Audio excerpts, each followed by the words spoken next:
So I just personally, I know my students are maybe a little bit too young for Wolfenstein, but for me, Wolfenstein 3D came out when I was 10 years old, and man, I played that all the time. So it's a great thrill to be able to finally meet the man behind it, and also many hours of my middle and high school years went to playing Doom. Such pioneering efforts and very realistic first-person shooter, the first real use of network multiplayer games on a successful scale. And then now, if you've been reading the news at all, you know his current company, Oculus VR, that John is CTO of, is doing great things and was recently acquired by Facebook. And so, still doing great things 20 years after Doom. And we're just really looking forward to his talk, where he's going to just tell us what he's working on and hopefully make it very interactive. So John, the floor is yours. Thanks. Okay.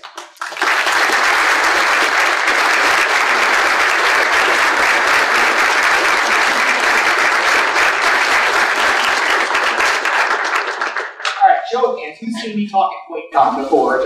Okay, so you know the drill. I'll sit here and talk for a few hours till everyone gets tired.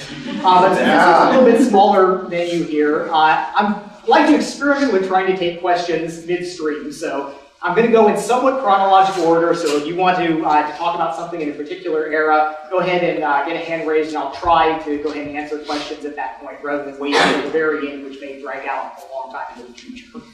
So usually I'm happiest to just sit down and talk deeply about whatever engineering work I'm doing at this very moment. And I can do that for an almost arbitrary amount of time. But since this was titled 20 years after Doom, we are going to go ahead and take a little bit of a retroactive history walk through the lens of what I'm doing right now in virtual reality. And it's interesting how much things that were done over 20 years ago still have that seed of where I wound up now. So in some ways, some things have come full circle from the way I started out. And also, since this is a university lecture, this was a welcome invitation for me, because I felt guilty these last couple of years since I moved to Highland Park that I haven't engaged more with the university that I'm this close to. I know I introduced the Guild Hall when it was first founded here, and I really haven't had much of anything else to do here. So I'm happy to be here and kind of share some of the experience that I've gotten over all of these years. Now, one of the things interesting is, when I was a teenager, when I was working with computers at the time, I had this strong feeling that I was missing the golden age, that I had been born a few years too late, that all these exciting things that were happening, the Wizardries and Ultimas, these early games that were selling tens of thousands of units on the Apple II, and I was stuck in junior high or high school, just not able to kind of work on these things that I really wanted to at that time. And there was a great book, Stephen Levy's Hackers, Heroes of the Computer Revolution, which I probably read 2 or 3 times when I was a teenager. And I just so thought, I should be here, I should be doing this, I should be in this book, and I was probably a little bitter about it at the time. And that's one of the real things that's come with experience here, is to see that these things where you think there's this opportunity or this golden age, they're just coming along at a regular pace. I mean, all of these things, even if you just look at gaming, I thought, oh, I wanted to be there for those 8-bit, these early 8-bit gaming titles. But there was, after that, there was the Amiga, and then the PC revolution, which I wound up kind of catching on to. And then since then, even in gaming, there's been mobile feature phones, mobile smartphones, Facebook games, web games, free-to-play, Steam, all of these things that have been similar opportunities where, and they're probably happening at an even faster rate. A lot of those happened just in the last 5 years. This isn't where you have to wait another decade for things. So that's one thing that I'd like everyone to take away, that keep your skills sharp, and if you miss an opportunity, you can just wait for the next one. Keeping your eyes open for as things change, there's going to be more and more opportunities. And avoiding chasing the last big thing is probably a really important thing to do, because you can spend arbitrary resources going after something that's already developed. I mean, so many people that want to make games now are just looking at the AAA game titles, these things that now cost $50+ million to develop, huge teams, and there's great work going on in all that, but the exciting things are really happening in the smaller spaces, where you can go in, and it may still be a small number of people that can go in and make a difference on something by applying things that maybe worked in a different sphere and now come into kind of a brand new light under new environments. So when I first started id Software, I was working at a small company that this seems so anachronistic now. It's going to seem, history is another country where you say that we made subscription software, which sounds like such a bizarre concept today, where people paid money to have a disc mailed to them every month that had random software that they didn't ask for on it. And we made games and other things for that. And it was interesting, but that's where I met my co-founders, and we got together and we started id Software. And that's another thing that I was one of those sort of stereotypical college dropped out of college to go program computers, and look, it worked out well for me, but you need a place there where you can find people of similar interests that you can, to allow you to actually accomplish things that are more significant than you can do alone. For a lot of people, that's college. You can go ahead and find the people that are kindred spirits, people that you could work well with, and a significant advantage of doing that in a university environment is you're not going to get sued when you go off and start your own company with your coworkers. So the first things that we did were very derivative works. I spent a lot of my time, as you learn your craft, a lot of the best way to do it is by doing derivative things, rebuilding things that you enjoy. My early days were spent making Wizardry and Ultima clones and various arcade game clones. And the start of id Software was making Commander Keen, which was this Super Mario Brothers, not clone so much, but the funny thing was we did literally clone that as our first thing, down to the last pixel. And we tried to start our company by having Nintendo pay us to make PC versions of their games. And that was interesting. We loved the games. We were very happy with the games. We were successful with it. We were going off and building a growing company, having sequels, getting better each time, incrementally improving them.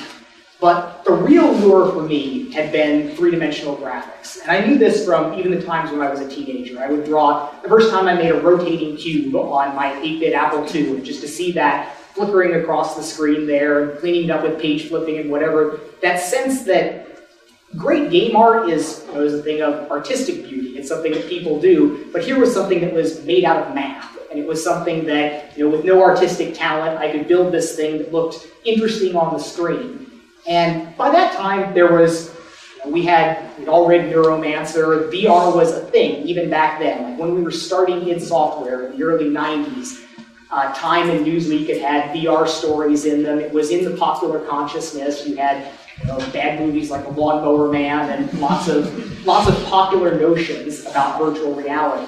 And it seemed like this, this incredible thing. The way it was written about, you would think that, okay, you could don these goggles and gloves and step into this virtual world where it could be anything. And it was easy to sell this as this grand vision because you could talk all of these ways about how this is going to be transformative for society, about how you'll be able to do all of these different things and the human condition will improve. And, it was all a load of garbage at that time, the way it was presented, where people were talking about this, this vision. It attracted a certain, and the media was certainly complicit in this, but it would attract a certain type of person that could spin this vision story.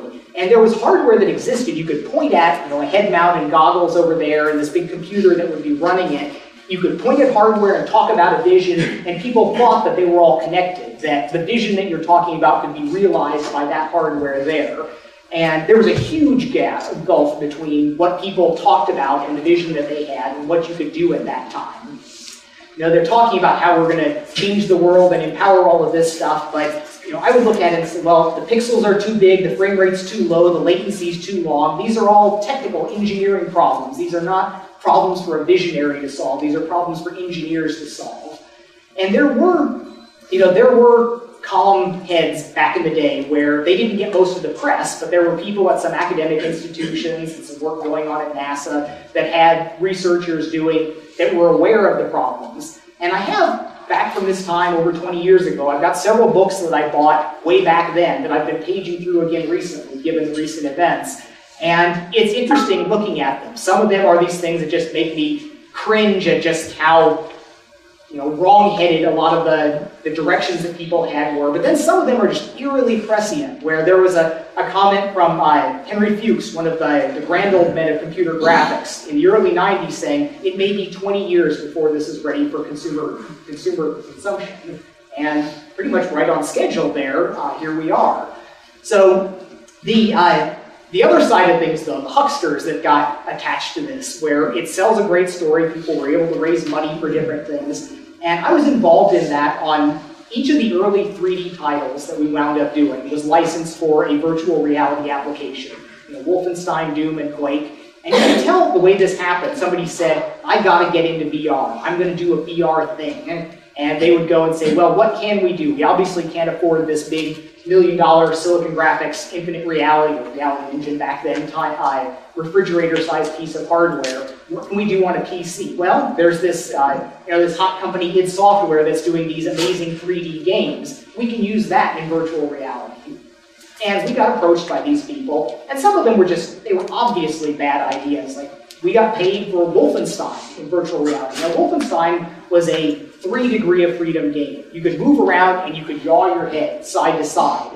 So somebody built an arcade cabinet, and they had one of the big head-mounted displays that cost many thousands of dollars. You could put that on your head and have Wolfenstein projected on your head, in front of your eyes. And you could turn your head and rotate there. So you could say it's a head-mounted display, it's virtual reality, but there were so many things wrong with that picture, where most of the early virtual reality demos, they were head-controlled demos, where you would not think about what you want from virtual reality is this sense that you are in a different place, that your brain and your sensory systems are fooled into believing that you are actually there. And now that is possible. You get the right hardware, the right equipment, and the software is all set up right, and you can do that to a point where you get this sense of presence, where you can look around, and yes, you're still looking at graphics, you can tell they're computer rendered, they're not photorealistic, but your body can buy into this sense that you are there. None of the early VR demos were like that at all. I mean, I call them head-controlled because you could be in one of those and say, well, I want to look over there, and you look your head up, and then the world drags around to follow you there. They usually were not set up so you had the correct perspective. Like, people would take Wolfenstein, which had like an 88-degree field of view or something, and it would be in this random head mount that has a 60-degree field of view. So the perspective's not even correct, even if you were looking at the right area, not rolling your head, doing all of these other things. So it just wasn't even close to right there.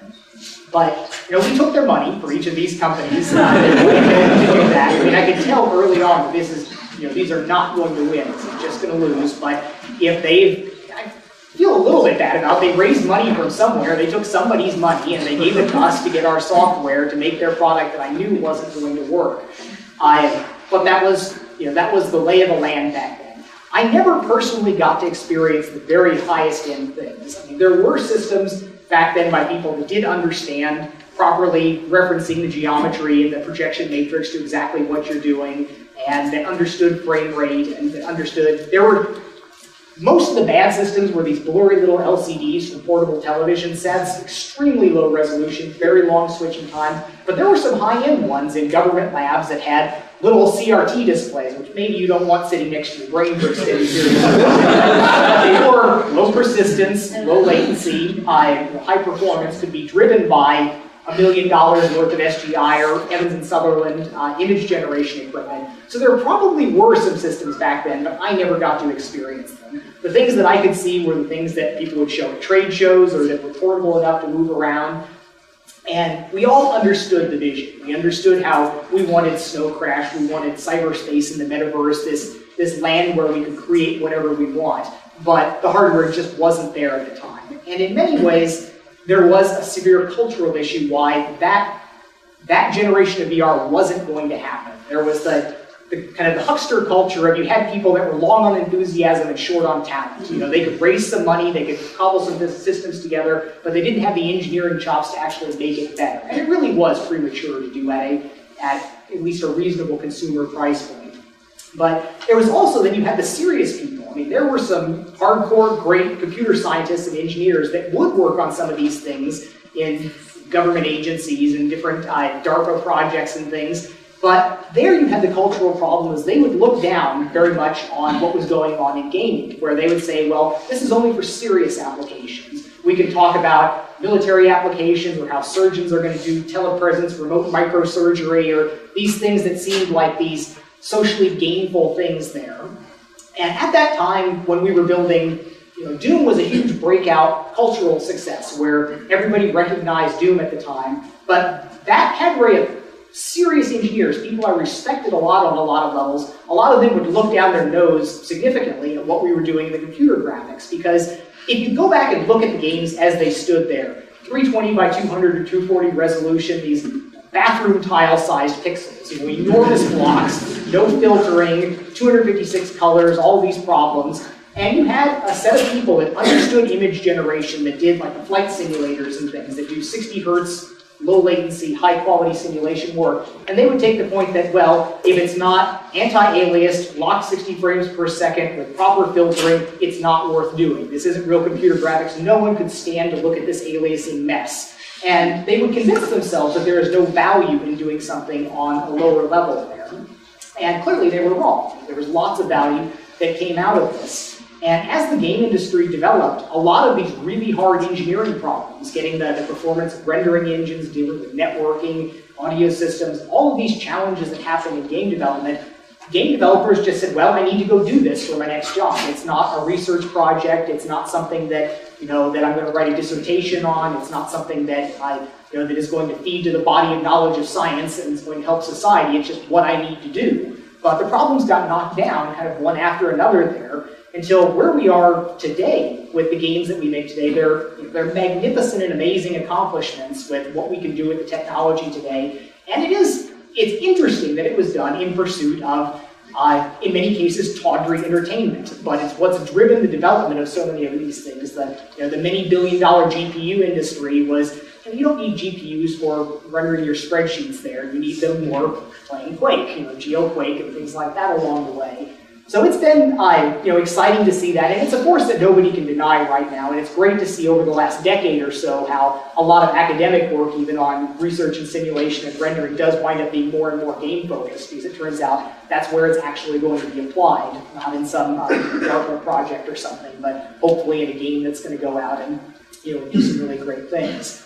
So the path that we took through the technologies, and I can't kind of go through every single step that went on, what was important and what wasn't, but take some of the broad strokes. With Wolfenstein 3D, it was interesting in particular because it was almost exactly the same game that I had done previously in a two-dimensional context. These earlier games, before we founded id Software, I was cloning a lot of games. I do something that's like, I was building games that were kind of like the arcade game Gauntlet, where you got guys, it's top down, you run around, you pick up health, you pick up items, you shoot at monsters, you get keys to open doors, and you go down. And I built a game like this in 2D. I made a game called Catacombs, and I made a sequel because I was poor and looking for contracts, so sequels are a good thing to do at that point. I made Catacombs 2 with more levels.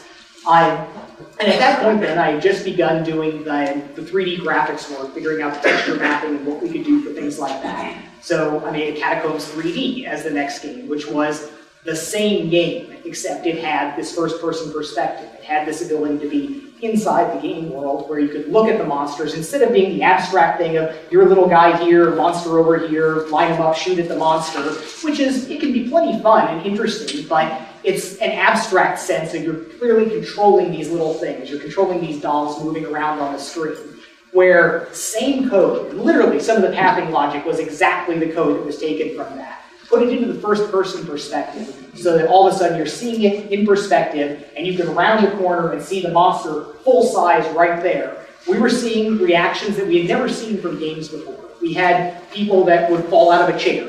They'd be walking around, they'd turn around, and literally fall out of a chair. And that's something that games never did that before. You just didn't get that from however intense your 2D shooter was, where you're in the middle of some pitched battle and intently focused, or Robotron or whatever. That can be intense, but it doesn't have that sense of shock. So the notion that a change in perspective can take something that's common or even overdone or past its kind of use-by date there, an old concept, changing the perspective can make that exact same thing then extremely valuable and powerful in a new way. I think that's very pertinent for virtual reality today. I think that there are whole swaths of things that people used to do in gaming, different genres of gaming that haven't stood the test of time, haven't stood up to things in traditional two-dimensional rendering on a TV screen, that projected into virtual reality where you're in there with them, they're going to have a whole new lease on life. And I think that all of the different tropes and genres that we have in gaming, we'll get another kind of shake through the sieve of virtual reality to see what winds up working out much, much better there than it did in the previous cases. So I'm excited to see people go in and take their favorite genre from some previous old game console or something and see what's this going to look like in virtual reality. As well as the obvious things about, okay, we want to have our latest and greatest AAA title running in virtual reality because it's just going to be awesome on so many levels. But there's going to be surprises and things that the games today are so finely tuned for how people react to things on the screen. And they're wonders of design in so many ways on all the subtle things that happen in the way we present information, the overlays that get put up, the way characters interact and respond to interactions there. And all of those need at least a reevaluation in virtual reality. Because in many ways, while there's obvious parallels between film and traditional gaming now, virtual reality is more like street performance, where you can't just grab a hold of the camera and push it the way you want to go. You can't really do cutscenes in virtual reality where you yank the view away and start showing people. You have to attract their attention and hold it. And so there's interesting things that are going to happen with game design on that level. So after Wolfenstein, we had the big, obvious breakout success of Doom. We've been following this great arc where we've done Commander Keen and the sequel to that, a commercial game, Wolfenstein and Doom, and there's this lovely trajectory where each thing we did was a couple times more successful than the previous thing, but then Doom was a breakout. It was an order of magnitude bigger than what we had done before. And from a business standpoint, there was a lot of interesting things about how, as our small little company, we got, in some ways, really taken advantage of as a business. We didn't know how to negotiate royalty contracts and for commercial publishers and things like that, but it was still, unquestionably, this monumentally large success.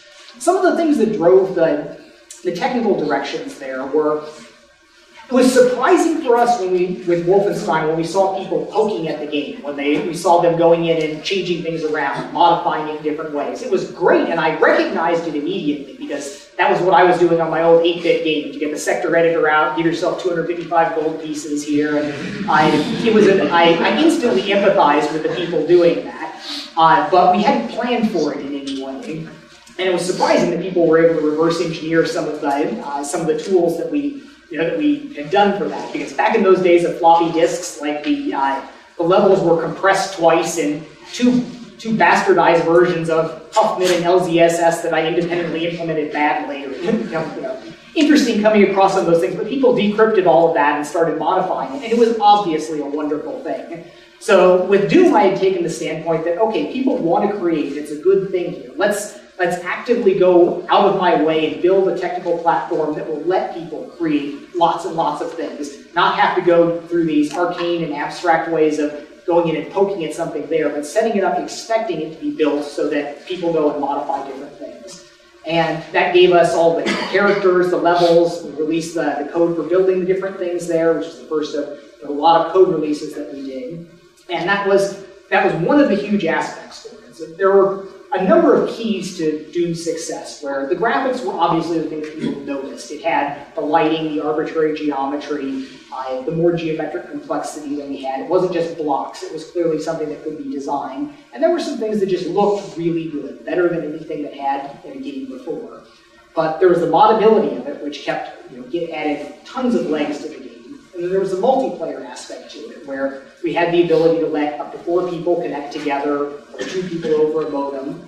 And this was, we were actively going towards this sense of, well, we want this virtual world. We want to be able to go in here. It was still clearly games at this point. You set up a game, everybody joined, you played the game, and you left. But there was still that magic of being able to be in the same game world with other people. And people pushed that further than it was intended to, where there were like a wide area network stuff over phone lines that just barely worked, and some people could get the IPX routing over different networks. And you had some people that were the pioneers there that could say, man, I just played a game of Doom with someone across the country. Isn't that awesome? And there was that sense of, you could tell that this was going in that direction, but being the pioneer there in those early days when you had to configure all these crazy drivers and hack different things on the startup, run a different initialization program to get to it, but it was an exciting time for a lot of people that way. And in many ways, Doom was probably an optimal product, and I don't think I can say that for just about anything else that I've done. Now, shortly after, certainly with 10 or 15 years of hindsight, I could go back and anything that was done in Doom, I know how to do better. I know how to make it better for consumers, run faster, use less resources. Everything that was done in there can be improved on. But there's always this knee of the curve of when you're engineering something, there's the effort that you put into it and the value that you get out of it. And there's going to be a sweet spot where you can continue improving something, gold plating it forever. You can polish something endlessly. You can always find something to improve. But beyond a certain point, it just really doesn't matter. And I look back, and I had the good fortune for me many years later when we were doing some mobile work, and I rewrote a software rasterizer. You know, I hadn't written a software rasterizer in 15 years. And I went back and I knocked it out in a couple days, and it was better than what you had on Doom. It had more flexibility, more feature, probably higher performance on that. And say, well, I could have done this back then if I knew a little bit more, if I was a little bit smarter about it, but it really wouldn't have mattered. And there's some important aspects to that where it's easy as an engineer sometimes to get wrapped up in specific techniques, to find the way that you do things, and to realize deeply that it doesn't matter that much, that there are in almost all cases many ways of approaching a problem. And even in the specific cases of, like back to Wolfenstein, where I had written the Catacombs 3D renderer I was trying to render it as like polygons, and I just did not have enough time to get that working well. Wolfenstein switched to this raycasting approach, which technically should have been slower, but because it was simpler, I could optimize it better, and it worked out to be a more robust kind of shipping solution. And with Doom, I started off one direction, it wasn't going really fast enough. I went and I did a bunch of console ports, and I had to make Wolfenstein run on the Super Nintendo, and that was when I learned about BSP trees and some of these algorithmic directions. And I applied it to Doom, and it was a great success for us. But one of my peers, Ken Silverman, made the build engine for Duke Nukem, Duke Nukem 3D and all that. He did a completely different thing, and it worked just fine for him. So there's lots of different directions, and it's important to get to the necessary level of quality. But it's easy to overdo it. It's easy to not know when to say it's done, it's ready to ship, it's time to get this out the door. And having that knowledge at a systems level is one of the things that's particularly, it gets harder the bigger the company is. In the early days when you've got 6 or 8 people doing something, you can all reach kind of consensus and set your lobby for your particular viewpoint and fight your battles there.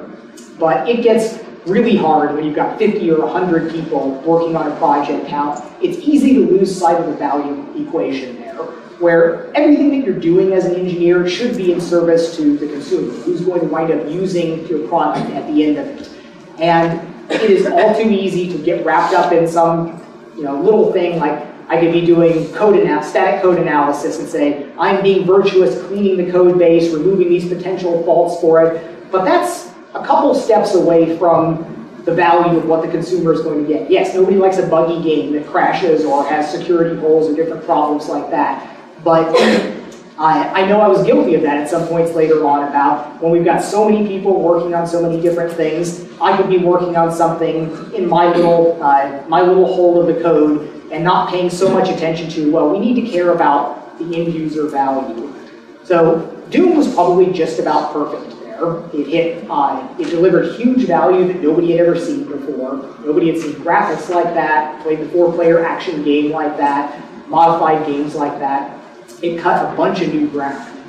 So we were riding really high off of the success of that. And when you're early 20s and you have a success like that, you go out and buy Ferraris. And it was a good thing to have back then. I kind of figure I was immunized against a later midlife crisis by going and buying a bunch of Ferraris in my 20s. So in my 40s, I don't really feel the need to go out and get a fast sports car or anything. They turned into science projects, and I've got great car stories to tell about 1,000 horsepower Testarossas and all. But coming off of that, there was this sense of, okay, we are so awesome. We've gone through this, this level of scaling from the side scrollers to Wolfenstein to Doom. How do we top this? And I set out with Quake to say, well, what's everything else that we can do here? We can remove all of the restrictions of Doom on geometry. We can be arbitrary geometric modeling. We can be 6 degrees of freedom looking around so that You could be looking up and down, have your head kicked sideways. You could have accurate lighting that's ray traced or radiosity-based lighting there. We could have play over the internet. We could play over TCP/IP and UDP actually, instead of IPX and the local serial networks. We could have persistent servers, so that the server is there whether the players are or not, that the server could be a place. And I had this whole spiel about this, about how we could build these servers and connect them together. And that vision was what allowed me to recruit Michael Abrash away from Microsoft, from a good position there to come down and work on games with me. Which he's joked on later years that he doesn't regret it at all, but it was the worst financial decision of his life to walk away from all of those Microsoft options to come make games that did software. But it was a compelling vision, where you could say, these servers are going to be there whether people are or not. It's going to be this virtual real estate. You're going to be able to walk around through these game worlds, maybe run into your friends. And there was a time there early on in Quake especially where when people were new to this, when it wasn't all about racking up the frags and getting the high score there, where you would have servers that was a neighborhood server that people would show up on, and it was just a place, and people would be there and type to each other and kind of go around and just marvel at the situation that they were in. So it was a lot to bite off, and in fact it was really too much to bite off, and it was the project where setting out to do all of these things, and in a certain time, definitely did not make it in the time frame that we wanted to, and we wound up having to cut back some parts of the vision that we wanted to get there. And that was really an important lesson for me, where I first came really face to face with absolute limits of what I could accomplish. There was, when you're young and optimistic and talented, you go off thinking I can do anything, and I still am arrogant enough to think maybe I can do anything, but I know I can't do everything, and I can't do lots of anythings at one time.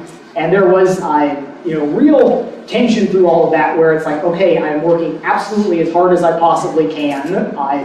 Just 7 days a week, 13 hours a day, and it's just not going to get done. It's not going to get done when we thought it was. We're going to tear things off. It's still not going to get done. Eventually, it did get done, and it did have the major things that we wanted there. It had the extreme modability, the dedicated servers, and the 6-degree freedom graphics. But if I looked back at that project, we should have been one step less ambitious. I really should have just kept the extreme modability with the scripting, the internet dedicated server play, and done it with a Doom-level engine. Because we wouldn't have been pushing it to the bleeding edge of people that had the Pentium computers that could run the game well there. We could have done better and probably been a little bit less afraid at the whole process there. The scripting language side of things, Quake C, was an interesting aspect of this, where with Doom we had this ability to make all this static world. Amazing things, people did wonderful stuff with it, but you couldn't really change the game too much. And just like we were surprised when we saw people going in and binary editing Wolfenstein to do things, you did get the extreme people that started basically disassembling the Doom executable and finding out how to binary modify it to do certain new game things, the dehacked stuff. So that was the obvious thing that I needed to fix in the next generation, that I needed to have some way for people to write real new games, to be able to express themselves as a programmer, not just as an artist or level designer, in a new way with the games. So, like has happened with many projects, you wind up saying, well, I need a scripting language, and this is a different world back then again. So of course I say, well, I'll just go write one. I had written some compiler stuff before. I had retargeted a compiler while I was doing Jaguar Doom, and I had experience with that, but it was totally ad hoc, seat of the pants stuff. It's this quasi-object-oriented approach where you've got the entities in the world and you can assign things on it, implement it in an imperative manner, but it worked, it was great. There were lots of people that got their first start programming in Quake C, but as the years have passed, I've wondered to myself if maybe I could have done better for the world if I had used Scheme or some other small language and gotten people learning. If they're going to learn a first programming language, don't learn it in some ugly hybrid of a thing that was really not well thought through. And of course, we see that all the way to today, where JavaScript was implemented that way, where somebody just said, I can go write a programming language, I'll get it in, we'll script our web pages, it'll be fine. And the consequences of that have been enormous. So you never know when some little decision that you make on implementation that you may wind up having world-changing implications later. So that was that was an interesting way of doing things. As we went to Quake 2, we made the decision that this was going to be a conservative project, that we weren't going to reinvent everything because there were battle scars at that point from going through the Quake development. And we picked a reasonably conservative target. I added colored lighting to it. I switched the scripting back from Quake C, which was clearly showing its limits, to a DLL interface. And it was, at that time, our most successful project, our smoothest running one. And there was a clear lesson there about how if you want to, you can pick a conservative product, innovate in a couple small ways, and maybe get things done roughly when you think they're going to. It's when you try to reinvent 3 things at once that you really wind up running into problems. The switch back to native code for the implementation of the scripting language was something that I struggled with quite a bit, because at that time I was aware enough of security issues to think that we just don't want people downloading native binary blobs and running them. But it was, we were seeing all these Netscape plugins and eventually ActiveX stuff. It struck me as so curious that this was happening and it wasn't disastrous. And it's still surprising to me that more game-type things haven't been security disasters. That it's the topical point, the topic of the month with Heartbleed and everything, how it's so easy for anything that's network accessible to be exploited in various ways, especially if it's written in a memory unsafe language. And you expect some level of oversight in your SSL or whatever, but games are driven by get this done at this point as quickly as possible. If people can talk to each other, who cares?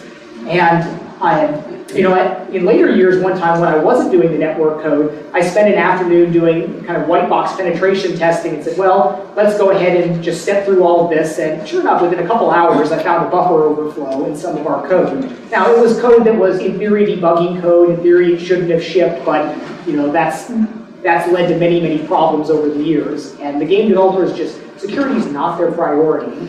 And I am surprised that there hasn't been some global catastrophe of some, one of these games, especially the free-to-play games now that have obvious network connections and are being played by millions and millions of people. It's kind of terrifying if I sit and think about it too much. And that was one of the reasons why with Quake 3, I made the change back to, I think I took the best of both worlds with Quake 3 Arena, where we wanted the flexible scripting language, but I wanted something that wasn't an insane binary blob to download. So I implemented plain old ANSI, and it could be either interpreted as essentially a bytecode, or it could be compiled and run just-in-time compiled on some platforms, or you could, if you wanted to and understood the risks, download a binary blob. So that was, in many ways, Quake Arena, Quake 3 was the kind of culmination of one of the major technology arcs. By this point, I had done these engines 3 times. We had been through it enough. We understood a lot of these issues. But the couple things that we were trying to innovate on there, it was a negotiation amongst the partners at id Software for what we were going to be doing with our products. I really wanted to do Quake Arena because I wanted to do a GPU-focused game, and I want to do a multiplayer-focused game, but that was not a universal opinion in the company, and there's good reasons for it. Where on the networking side of things, we had plenty of people playing Quake online, but plenty does not mean that the million-plus people that you want to buy a game of that caliber at that time. There was the real question of okay, most people still have modems, and a lot of people were at the fairly bad modems. And in fact, as modems evolved, they got worse for gaming when they added all these layers of compression and error correction there. So when we were making Quake, we were thinking, God, it's going to be so great when people have bandwidth and connectivity such that we can build a multiplayer-focused game, that we can do something that's built around this, but it clearly wasn't the case at the time of Quake. We were all spoiled with our T1 at the office, and in the community you had most of the people on modems calling the other people LPDs for low ping bastard that's on the T1 at their university somewhere, getting all good kills on everyone. But it was changing, and that's another one of those things that you get with a decade or two of kind of historic retrospective perspective on things is that there's this notion that people in general are bad at estimating things, where we overestimate change in the near term and underestimate in the long term, presumably because we tend to think in a linear fashion, but a lot of things are exponential. And I can remember back then thinking, damn, people are never going to get this bandwidth, and if only people would get ISDN, if they would get this 56 kilobit, but reasonably low latency, predictable path, better than the modems. And that wound up being pretty much completely bypassed. And now we've got people saying it's not broadband if you've only got 1.5 megabits to your home for stuff. And that's, we are 15 years later after these early games, but that's an amazing amount of progress. And then on the GPU side, there was the case where we took some pride in the early years about our games were a lot of impetus for people to upgrade their computer systems. People would go out and they'd buy a 386 to play Doom, they'd buy a 486, or they'd buy a Pentium to play Quake, and then they would buy a graphics accelerator to be able to play GL Quake. And this was one of the things that I missed a lot, but at that time, after we had shipped Quake, while kind of the rest of the company was building this derivative product with Quake 2 in some ways, I was doing these experiments, and this was, we don't see this in the gaming industry today, and it's a damn shame, but I was able to take our media and make these experimental products that we just released for free. I made Quake World, where I was experimenting with lower latency prediction for better network play, because the original Quake, it played good on a network, it did not play well on a modem, it just wasn't a good experience. So I was able to do this research release that included this stuff, and there's a whole separate community, and to this day, there are still people that play Quake World and people that play Quake, and they're different communities, and it's interesting after all of that time. But then the other one that had really far-reaching repercussions was the desire to make a hardware-accelerated version of Quake. And the first one that we did was for a company called Rendition, and they had a nice low-level API. It was a cool graphics card that you could basically write assembly language for it. And Michael Abrash did a whole bunch of really low-level stuff on that to make Quake run well on it. But the next thing that happened there was we had 3DFX, which was a company with the Voodoo graphics cards, which was several times more powerful than really all of the other cards there. It was really a fantastic piece of technology from a gaming standpoint. But they had their own proprietary API. I was busy with different stuff. I'm like, I don't want to. We had, this is again a little bit hard to see from today, but there were at one point 13 different chipsets that I was testing the graphics games on, and this was clearly going to be a nightmare writing each one of these separate application programming interfaces. So we were, at that time, as we were migrating from Quake to Quake 2, we were migrating from developing on Next workstations, which was an interesting aspect of the things that we were using Unix workstations to develop PC DOS games, but that was kind of folding up as Next was looking like they were preparing to go out of business before they got saved at the end by Apple. But I was evaluating whether we were going to go to Silicon Graphics workstations, Sun workstations, or NT workstations. And what I had done at that point to evaluate it was I had taken some of our basic geometry and I wrote an implementation that let me run it on the OpenGL interface, which was SGI's graphics programming interface. And it was interesting that I was able to take that and run it on a couple different platforms. And again, it sounds pretty plain and blasé today. You think that, okay, cross-platform portability, different things. But it was exciting at that time when I had this stack of all of these different respective graphics cards that had their own private interfaces to everything, and most of them were messed up horribly in some way or another, to have this interface that I programmed to, and it pretty much just did what I wanted when I asked it to, which was exciting, and then to be able to run it on a completely different platform after recompile was, that was very promising. It's kind of, when you're in tech and you just get, when something just works for you, it's very pleasantly exciting, something like that. And part of the reason for that was it was already version 2. OpenGL was SGI's reinvention of IrisGL from their proprietary hardware, and it was really pretty good. I was surprised at how often it worked for what I wanted. The other standards-based contender at the time was Microsoft knew that everybody in the PC world knew graphics accelerators were going to be a big deal. So we need to have some interface for that. Everybody saw the 13 different chipset vendors, and we needed some way to program to it. And it was interesting because Microsoft actually supported OpenGL on Windows NT. That was their workstation grade implementation for graphics. But they felt they needed to do a game-specific API. And that happens a lot because there was a certain hubris in the game development community that was in some ways a backlash against those simulation snobs that would look down their nose at the tawdry titles that we were doing. And we were all like, we need this lowest level access to this. We can't be using some API that people use on workstations. That can't be any good. So there was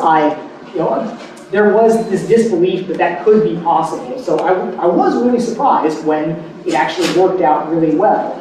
And to be fair, to be a good engineer and do a side-by-side comparison, I took the same code and I reported it to Microsoft's Direct3D, and it was terrible. I mean, it was incredibly bad how it came out.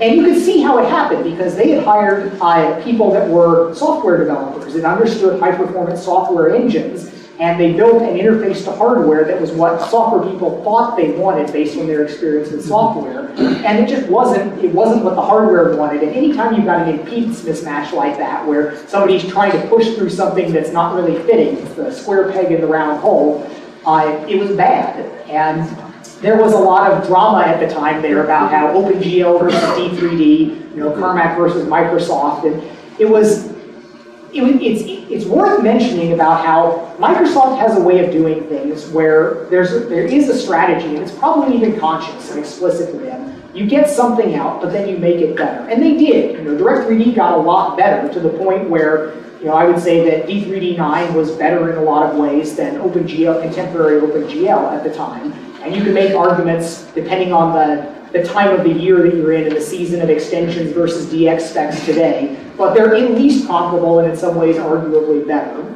But at the time, it was terrible. And I was using, I had this crusade to push OpenGL and get vendors to, I had a big stick at that time where I said, I'm not doing a D3D version of Quake. If you want Quake, you're going to have an OpenGL implementation. And it worked. I got a lot of vendors supporting OpenGL, sometimes disgruntled. I am not exactly wanting to support it, but doing it anyways. And it was good because in a funny way, out of all of these kind of accomplishments and things that I've done with the games that millions of people have played, it could be argued that GL Quake, giving OpenGL the support that it needed to stay relevant for a period and not to be squashed by Microsoft, meant that OpenGL was still around and relevant when mobile came around, and mobile adopted OpenGL ES. And in a funny, peculiar kind of way, OpenGL sort of won. At the end of all of this, we've got 1 billion devices running OpenGL ES in mobile, and yes, 90% of the PC games are D3D based, but it took over on the Macintosh. That was also one of the Quake 3 wins there was re-engaging with Apple and the beginning of kind of a relationship there, and that was my deal with Steve Jobs, that Apple supports OpenGL, and I personally port Quake 3 to Mac OS 9 at that point, which was an operating system that I thought was terrible and I didn't like, but I will personally do it, and it will be damn good if you take my advice. Heed my advice. This is the right thing to do. You want to be able to target workstation applications. You don't want to use your homegrown RAID quick draw 3D stuff there, and that was. And we won on there, and that was a good thing.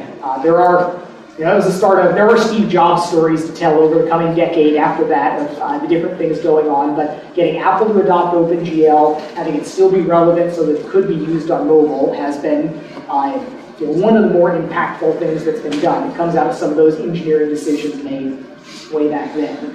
But still at the Quake 3 timeframe, GPUs, they were there, they were powerful, but anytime you wind up looking at the numbers of stuff and you say there's XX millions of PCs and only X millions of them have GPUs, do you want to be limiting your target market like that? And those are always valid business decisions about how much of your market do you want to address, bleeding edge versus all-encompassing. And there's conflicting data on what the answers to those questions are, because from in-software standpoint, when we have these cases of supporting a trailing edge platform, whether it's CGA graphics in Commander Keen, or looking at EGA and Wolfenstein, or without GPUs and different things, or 486, each of these times in our market, what became the hardcore gaming market, it made sense to be aggressive. to kind of throw away the low end to do something better there. But in recent years, we've got the kind of counteracting tendencies of people that have gone really wide, people that have done some of the web games or Facebook games that are getting incredible numbers of users. I mean, you get things with 100 million plus people using some things, and that does not come by catering to the bleeding edge. So there are lessons that have probably changed over time, and honestly, that's one of the significant arguments inside virtual reality now about how high-end hardcore do you need to be, where we have an existence proof with the Valve room of a system that runs a certain set of content at a level that definitely delivers presence. But it's a system that we can't sell. It's a system that requires somebody to dedicate an entire room, cover it with fiducial markers over all of the walls, have this crazy high-end PC with this custom head-mounted display, the stuff that it would cost $10,000 or something for all that, and a room in your house. You can't ship that to a consumer. So how many steps back can we take from that? Can we deliver something that people can run on a laptop? Can we deliver something that can run on a mobile device? And there are active arguments inside Oculus about what level is necessary, because there are aspects to the perception and presence and the sense of being there that influence more important things than they did in 2D, where the sense of simulator sickness, where we have our proof of concept of nobody gets sick in this room, but we can't ship that room. What can we give up from that to step back down? Can we trade off something in frame rate, something in latency? We have schemes and strategies for things that we think can help let us do it on lower end platforms, but those are important things that we're still really figuring out. So Quake Arena was a little bit of a stretch there, where we were looking for people that cared about multiplayer, had a decent enough network connection, had a graphics accelerator, but it came out, it's probably still what I look back as my favorite title. It was a pure play, it was simple, it was elegant, I was proud of the title there. But part of the internal negotiations that happened with that are, a large chunk of the company didn't care about multiplayer games, wanted to go back to building single-player, kind of more artistic-focused games, and that was the deal that had been struck. After, we're going to do John's game with Quake Arena, and then we're going to go back and we're going to do a single-player-focused game that became Duke 3. But I made one attempt. There was a road not taken that happened after we shipped Quake 3, where I got the whole company together, and I made a pitch saying that we've done this now 3 times. We've made 3 generations of games. I think I've got a pretty good idea about how to make this more flexible, how to make it extensible, and put it on the web, and be the prototypical Laravel phase of this cyberspace that we've wanted, that we've been talking about for a decade at this point. And I did some hand waving and talking about how maybe it wouldn't be quite as good as if we're dedicating something that's absolutely going to be a game focus like here. We can do better things. I can do better graphics. But I can do something. I can do something of value here that I think will be past this threshold where it can be useful, where it's not just this, this pointless exercise there, where people could build, use it as a platform. And and it didn't go over well. I mean, their response from people was, John, we make games. This is what we do. This is what id Software is. And and I knew I wasn't going to pitch a fit about this because I had already made the bargain before Quake 3 that it was going to be Quake 3 and then we were going to do a single-player game. So I figured that the deal's been struck, so we set out back into single-player land with kind of vestigial multiplayer on that. And that was really the start when the developments really got out of hand in terms of how long it took us to make the games, how much content was required. We were taking 4 years for that title, or 6 years for the title after that. And there were some significant things lost in that path, where gaming had matured to the point where it was an industry. It was a serious industry, making billions of dollars. It had been great to see some of the DNA of the earlier things. It's great to see going through there where Quake was the underpinnings for Half-Life and all the Source Engine games. Quake 3 was our most widely licensed engine that still lives in tiny little bits and crumbs of code in Call of Duty today, which is amazing to think of. But it was not quite the Wild West anymore, where throwing everything out and writing it all from scratch again was probably not the very wisest things that that could be done at that time, because rewriting everything just got bigger and bigger, and it took more and more years to go through and build each project.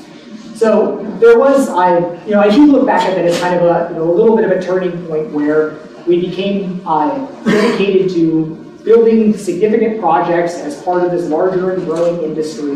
We were looking at the consoles were becoming more important to us instead of these after-the-fact things. We were building some of that, making some of the fundamental decisions around what we would do for that.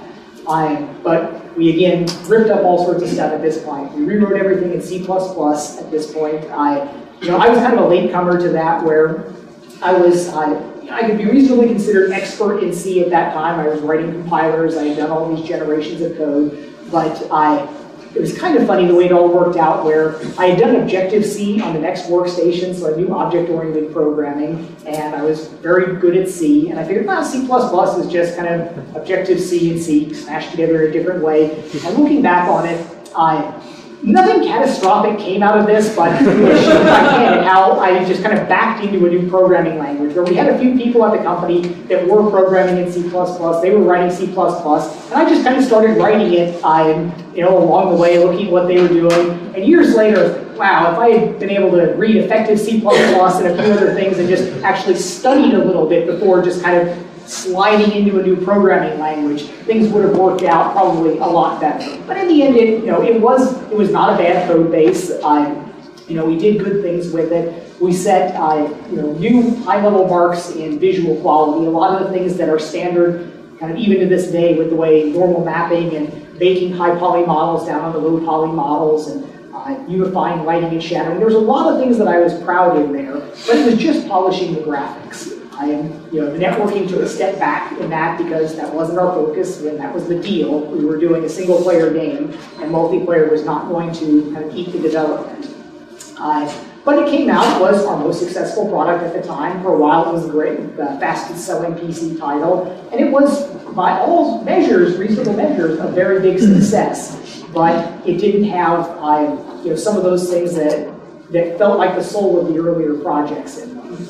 And then following that up with Rage at a 6-year development cycle, we spent an entire console generation. We were doing cross-platform development where it was cool technology we could deploy on the PC, the 360, and the PS3. And it was very high-quality code. It was all tightly analyzed. We did great work through all of that, but it just took too damn long to create. By the time we were done with it, many of the design decisions and things that we would be looking at on there were no longer what they should be.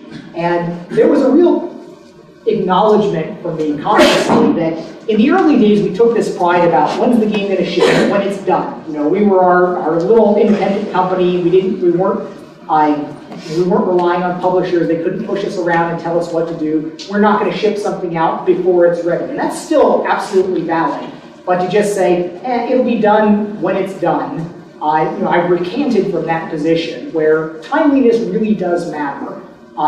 You can't just always trade away and say, well, it's going to be better if I work on it longer. At some point, you may have to realize that either you made a bad initial decision and you picked a set of targets that don't have something that you can rescope to and actually ship in a timely fashion, or you need to find out what you can refocus on and say what was really, really important, because I dearly wish we had shipped 2 separate games instead of 1 game in 6 years. I wish that we could have taken earlier stuff and iterated on it, because 6 years, that's longer than people stay in school to do 1 title. You learn so much during that period. If you haven't been able to reapply that to a design early on, it's a big failure.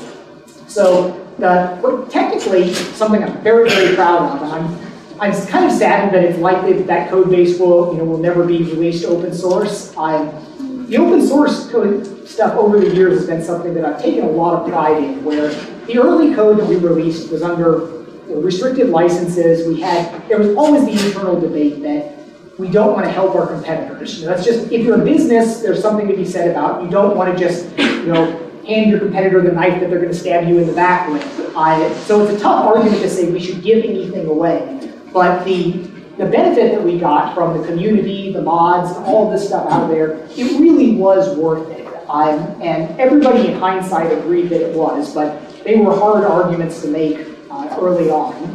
And being able to do that for each generation, it gives me no small amount of pride to understand that every 32-bit processor in the world has run Doom. It's like the bring up, and people have told me that when they bring up a new processor at ARM or someplace, one of the first things, if not the first thing that gets run, is somebody runs Doom. There are all the stories, people run Doom on a toaster, people run and that's great, and there's been a lot of value to having that out there. It was fabulous that I was able to derive some real value from it when I went back and ported Doom to iOS. Instead of starting with my old code from 15 years ago at that point, I went and took one of the maintained versions that people had done, put 5 years of extra coding in, cleaning up and straightening out, fixing bugs that I had left in the code there, and I was able to start with the open source version. And that was great. That was the way you wanted that to work, and it's sad whenever I've got a situation now when that's not possible. I mean, now at Oculus there was a painful thing just last week where I'm looking, I need a KD tree-based ray tracer. I wrote a really damn good one at id, and I just can't use it now. That's not available to me, so I'm going to have to go and likely find some other implementation rather than re-implementing it. But that ability to reuse the code has been really great, and there's code that it's interesting. You can go back and look at the crazy, silly stuff I was doing in Doom 20 years ago. I mean, I did not know how to properly clip lines, so I was doing walls in polar coordinates. And polar coordinates are easy to clip. You just saturate a number rather than having to divide and figure out these fractions and stuff that I just didn't understand well enough at that time. And there's lots of stuff in there that everybody nowadays that looks at one of these plays one of the OpenGL versions, but you can go back and look at how I was doing the software rendering. And yeah, the assembly language is still pretty good, but the higher level structures, lots of linear searches through lists and different things that when people made crazy levels that really tore down the performance until somebody added hash tables. And by the time we got up to Quake 3, I thought that this is pretty good code. I'm happy to have people look at what I wrote here.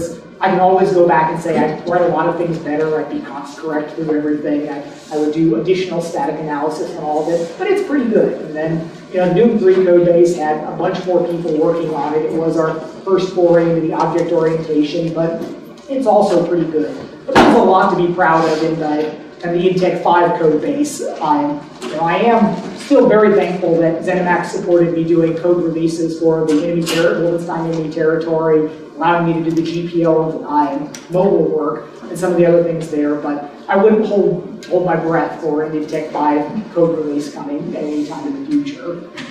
But so during these long marathon developments of Doom 3 and then Rage, I had these opportunities to go and spend a little bit of time to kind of keep myself sane working on a small project. We didn't have any more of these small experimental things that I could do. I always wanted to take Doom 3 and do like a random level creator and do something more multiplayer focused, and we just never did those things anymore. There was QA process and publishers involved, and it just didn't happen that way.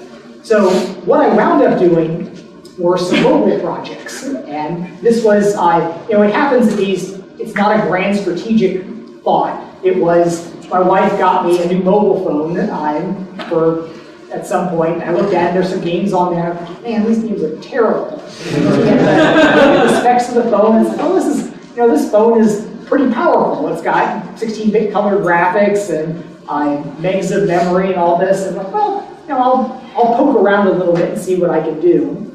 And that was, again, the benefit of an open platform there. That particular phone was a J2ME or a Java phone. So it was not a closed platform. It wasn't like getting your Nintendo DS and saying, how do I become a DS developer? You apply to Nintendo. For the Java phones, you just get a cable, you plug it in, and you download the SDK. And it's terrible software development stuff at that point, but you could still do it. It was that sense, it felt almost like one of the old computers where you just download all of this, set something up, and hey, I've got a little picture of an image showing up on the phone.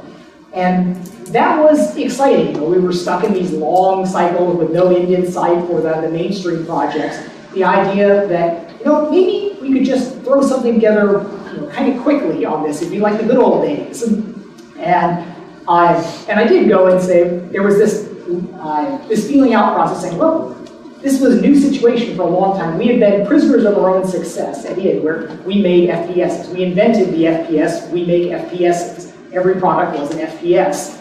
But to step back and say, well, this is something new, and it's actually not fast enough at that point to do an FPS, so I get to go do a different kind of game.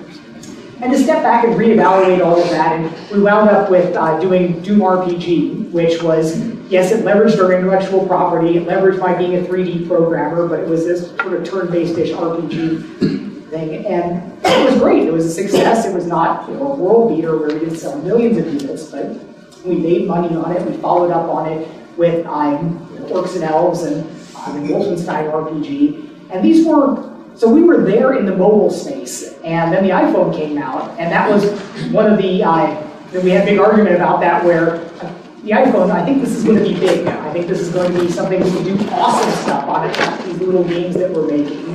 But we were, again, sort of a prisoner to our own success, where we had this stable, successful mobile line that was, that was generating revenue. We had kind of the development team sort of booked for all of that. So we kind of missed the first great window of opportunity there. And it was only when when Cass actually got to it and was doing some iPhone work, and we just said, more or less one night, let's make Wolfenstein run on here. And that was, again, me just saying, well, I can steal a little bit of time. It's not like we're in continuous crunch on these multi-year projects. Let's just go do Wolfenstein. And it was great, it worked, it was fun, and followed that up with some other stuff.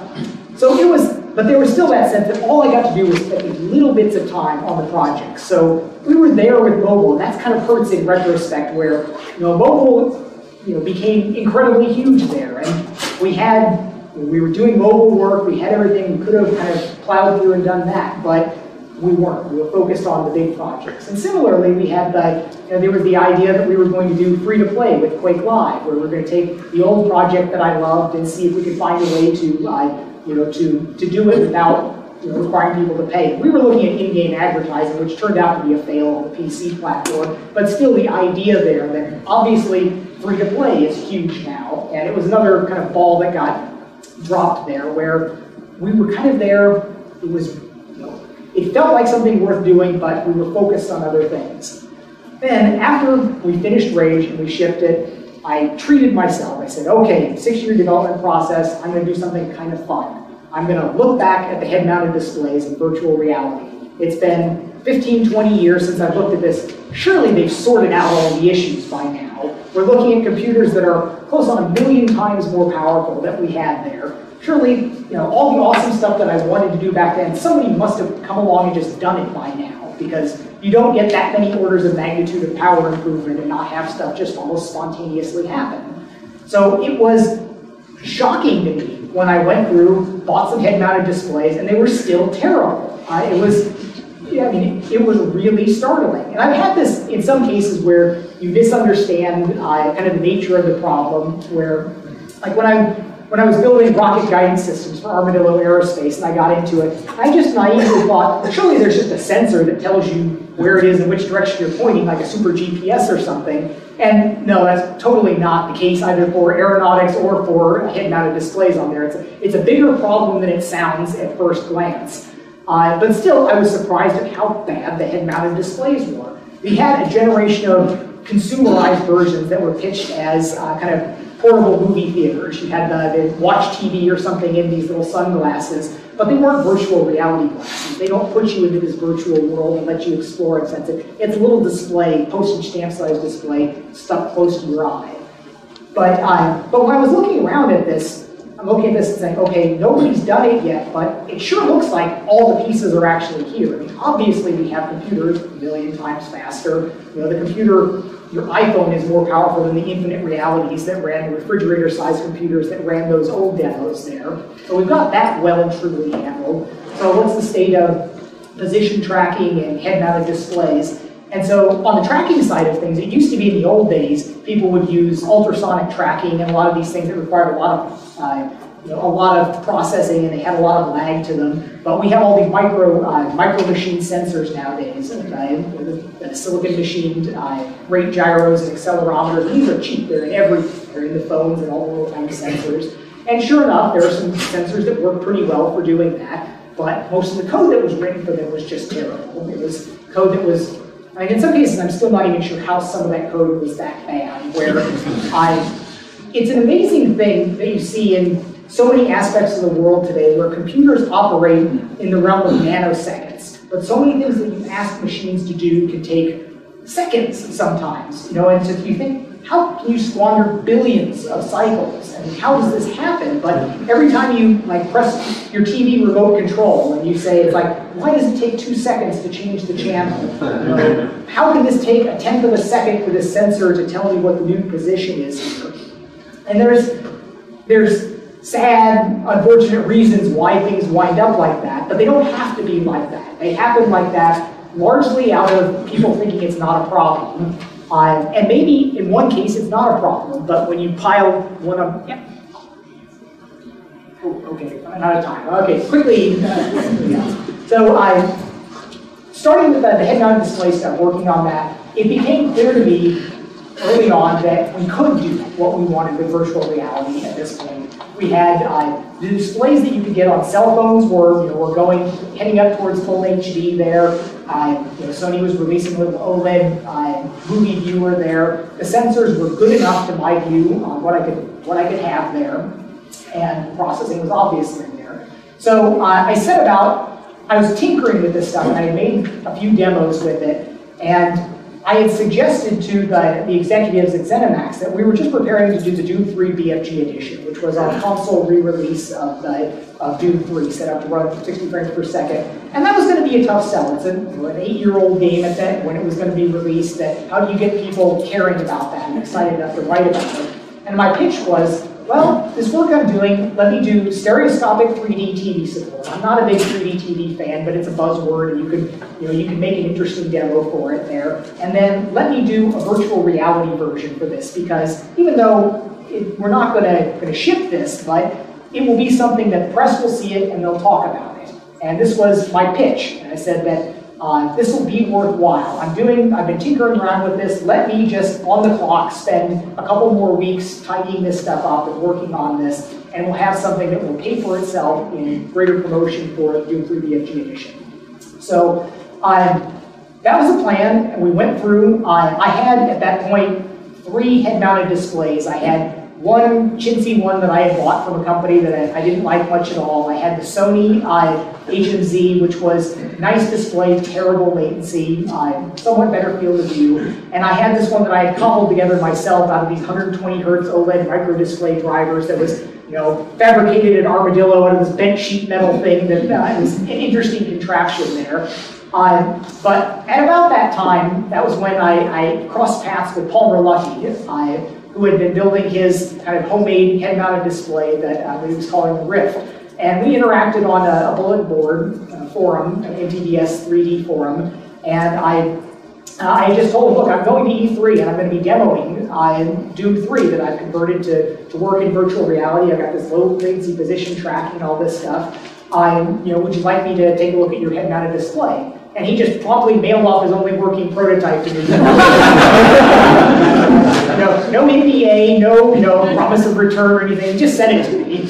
And when he got it, it looked like a small shoebox with some lenses on the front, a little nose cut out there, and with some cables coming out of it. And wrong voltages, lots of problems with different things, but the huge difference was all of these other displays were 25, 35, maybe 45 degree field of view. But with the Rift, big old lenses, you could put it all the way up to your face and you would have a 90 degree field of view.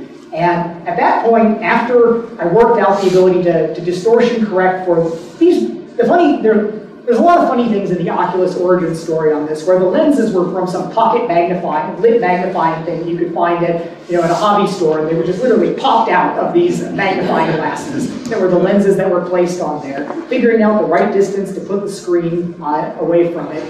And that's all it was. It was a box. You could hold it up to your face. So when I got it, I took off the sensor that I had on the other one, I hot glued it onto the Rift, I took a ski goggle strap and I duct taped it to the back of it. And this was the box that I showed at E3. And I showed it to the people at the end. And it was interesting, I got a message from one of the programmers that had been in it at the time, and he was saying how he's always going to remember that. The hot glue, the duct tape, he's like, I was there, man. I was there when it started.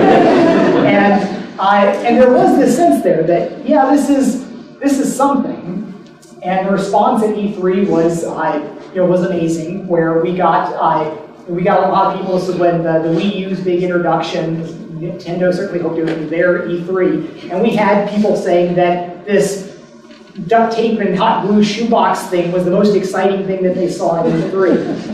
And after that, kind of the historic arc of Oculus with the Kickstarter raising millions of dollars, going out, getting great people on board, starting the company, that was fantastic what happened.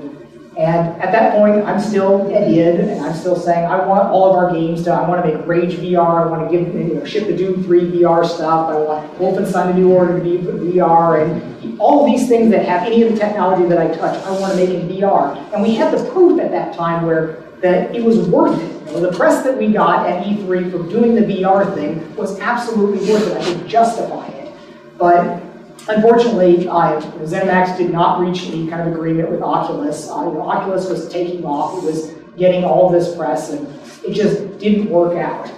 So at that point, my contract was just about done. I gave up VR for 6 months or something. They didn't want me working on it anymore. But when my contract was over, it was like, I'm going to do something on VR here. I don't want this to be like mobile or like free to play or one of these things where this became a huge deal and we squandered it, we dropped the ball. I think this is important, I'm doing it.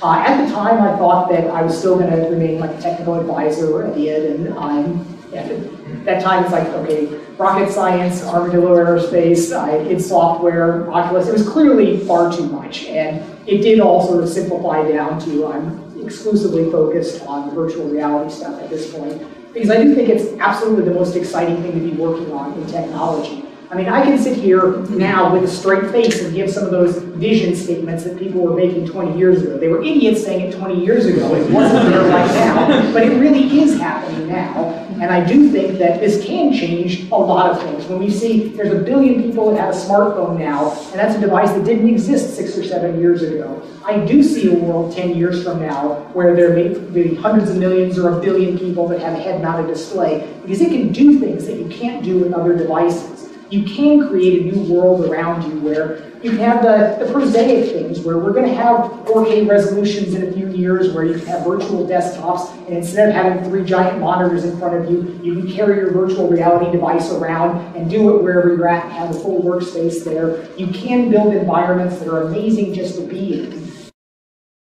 Aside from all the interactivity stuff, so much of what people do, all of architecture and art, so much of this is about aesthetics that can be replicated infinitely in the virtual world, where instead of having to have the house that the billionaire owns that has the wonderful view, these are things that you can see in the pixelated messes of what you've got today. You can still see the glimmer of what's going to be possible, because there are technical freight trains that are pulling us on the mobile devices here. What's going on with mobile displays, mobile processing? These are things that have tens of billions of dollars of work going into them constantly that are making them better. And it feeds directly into what we're going to be able to use for virtual reality.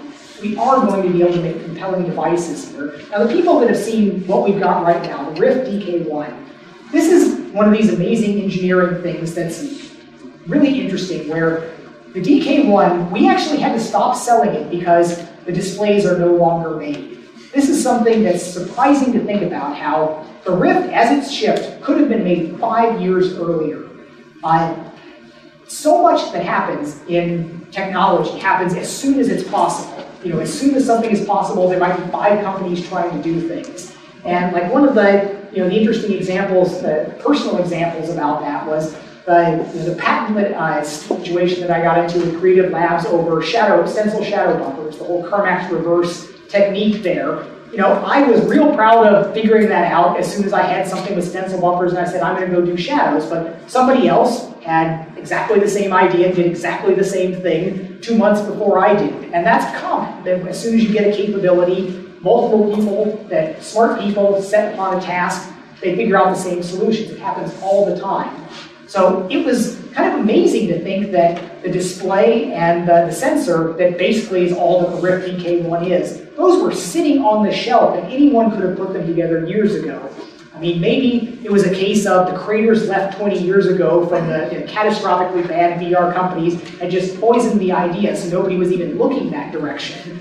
But that's something that I'm still internalizing is, I wonder, it makes me want to trawl through journals from 20 years ago and see how many other great ideas there were that just didn't find their niche at the time, but are relevant now. That so many things do happen the instant they're possible, but there's probably huge fields of ideas out there that are great and ready to be reapplied now. Somebody just needs to dust off the old ideas and kind of get to work on them. So there are still tons of challenges that are going on in VR, but they're exciting challenges. They're things that, I had commented that when I was building these head-mounted displays and making this stuff work, I felt more like myself than I had in a long time. This was, there's virtue in calm and conservative engineering and just making something better. Most of the value in the world comes from those incremental steps. It comes from taking something that's good that people like and making it a little bit better. Most of the value in the world's like that. But pioneering is exciting. It's exciting to be out there and say, we don't know what the right thing to do is. We might be going in completely the wrong direction.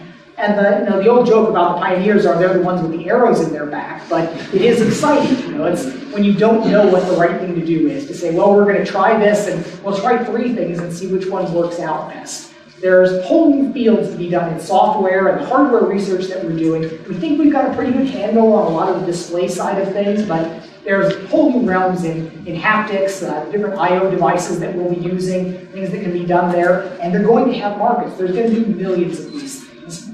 And it's exciting as a hardware developer, it's exciting as a software developer. There's all these challenges. There's the great aspect of, yes, I can dust off some of these hardcore optimization skills that aren't even really relevant to modern gaming, because modern gaming, you've got an abundance of resources and it's creativity limited. So that the hardcore low-level optimizer does not have the same position that they would have had 10 years ago, because it's just less important. It's creativity-driven and gated now. So it's great to be able to take some of those skills and apply it to a platform where, no, we actually care about, I want to go from 20 milliseconds to 5 milliseconds of latency on these things.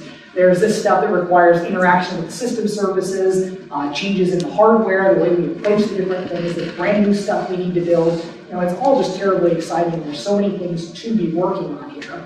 I hope that we can go on longer, because I barely even got to the topic of building multiverses and things here. Now that we're up to the present day, we have in many ways, I am aggressively practical, especially with Oculus, where until recently, Oculus was a startup.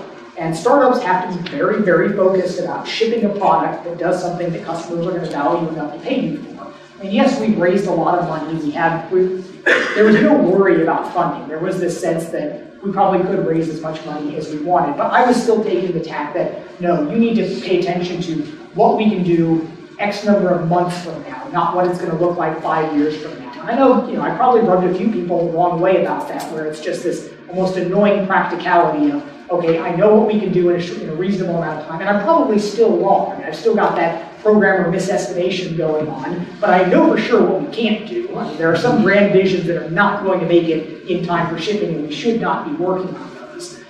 But in the Facebook acquisition, which really was this whirlwind thing where I spent a day with Mark Zuckerberg, and then the next week found out he was buying Oculus. That was a startling. We knew there was interest from before that, so it's not like it came absolutely out of the blue, but it happened really, really fast.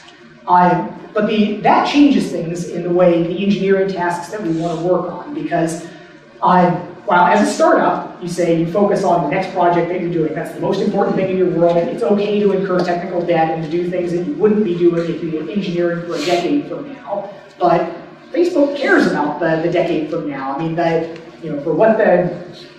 They're not buying Oculus for what we're going to ship on the PC this year, next year. They are looking at the long-term period. They want to see 100 million people in VR or 1 billion people in VR. So that means we do need to start thinking about the old dream.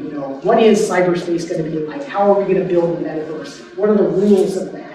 And one of the reasons that's been almost a live rail for me is that is it's almost the ideal topic to bring out the architecture astronaut and engineers, where the people that want to step so far back from the nuts and bolts of the problem that all they're thinking about is this grand vision of how the architecture of this is going to be. And the metaverse is the ultimate, it's the ultimate candy for the architecture astronaut, because we're defining the whole, it's the whole new world, man. How we can do anything we want, and I fear that so much, because it's easy to make very, very bad decisions like that. I much more prefer to concentrate on what are we doing this month, this year, what's the next thing that's the step that will lead us to that. But we probably do need to be focusing on some of the big pictures there. And it's funny, you'd think that people thought about this stuff 20 years ago, and there are books that people have written about this. I've got several, proceedings of academic conferences talking about all of this. But I don't think there's anything close to a consensus for what people even really want. We have these visions of Snow Crash and the Matrix and this kind of uniform, universal world that can turn into anything that we want. But the most successful things that people have done in that vein have been massively multiplayer online games. And there are the danger of overgenerality. You have projects like Second Life, which is one of those things that's in theory so interesting, and in practice, I've tried 3 times to go and do something in Second Life, and I just can't make myself enjoy it. While the games, they take it as their job is to entertain you. You take people's money in exchange for entertaining them. So there's a clear path for things that you do there, but if you're making this kind of squishy metaverse architecture, you can always hope for emergent properties that will let rich things grow in the environment there, but I don't think that's any way to go about building it. You might succeed that way, but I think that the better path is to figure out the tactical, important things that you want to happen immediately, build the architecture for that, and then hope other things are going to be able to take advantage of it, rather than trying to say, but what about, and spinning these ideas and theoretical considerations that you might want to build into it, because there's just too many things fail that way. I'm steeling myself for that battle kind of over the coming 6 months to kind of keep things practical, because you can imagine this on a number of levels, where you could imagine a cyberspace infrastructure that was completely static media, that was not interactive at all, and it would still have value. It's not what anybody's thinking in their mind when they think cyberspace cowboys and all of this stuff, but even if you did just have a wonderful way to share static media, in many ways, that's of course what the web is. I mean, we have an interactive layer layered on top of it, but when people are spending hours and hours reading things, looking at pictures, or consuming movies and different things, these are largely static elements. And you could do a static-ish cyberspace that's updatable in different ways. Levels beyond that, you have something that has a functional level of presentation, where instead of being static, you have things that can animate and can do presentation aspects. You can do your particles and your weather and your moving sky and all of these things that adds another layer of, wow, this is really neat here, this is good to look at. But everybody envisions getting into multiplayer interactive. Another layer before that would just be single user interactive, where you have the responsive things that change the world in response to your actions. But everybody wants to imagine the world with the crowds of avatars in there doing the different things, interacting all together.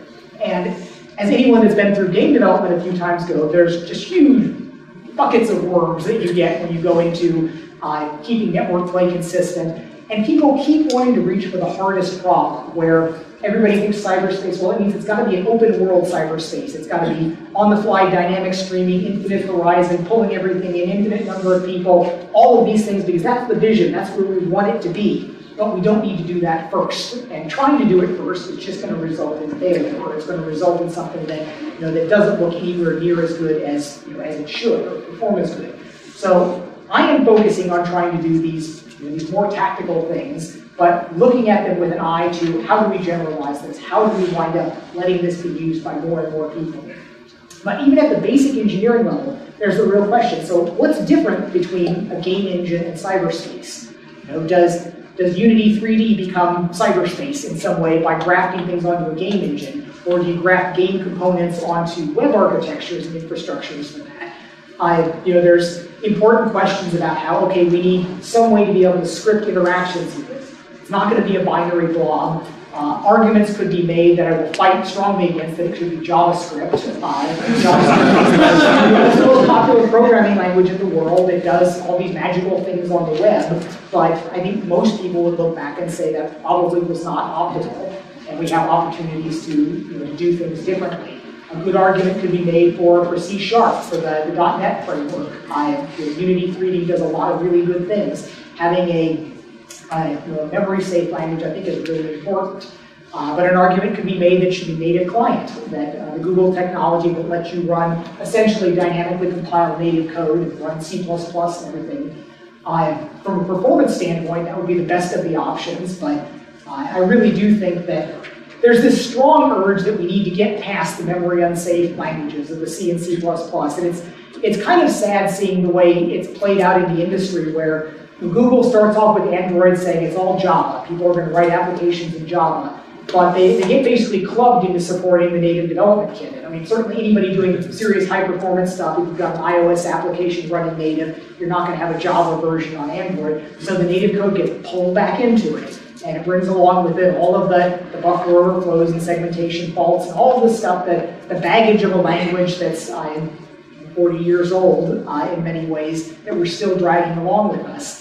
And I care deeply about the software quality and the things that we can do with the analysis, but performance is also really important. But you get to that point, you say, well, if you had twice as much performance, would you program in a memory-safe language? And a lot of people would say, sure, but then 18 months later, you've got twice as much performance, and there's some new reason why they still don't want to make that step to it.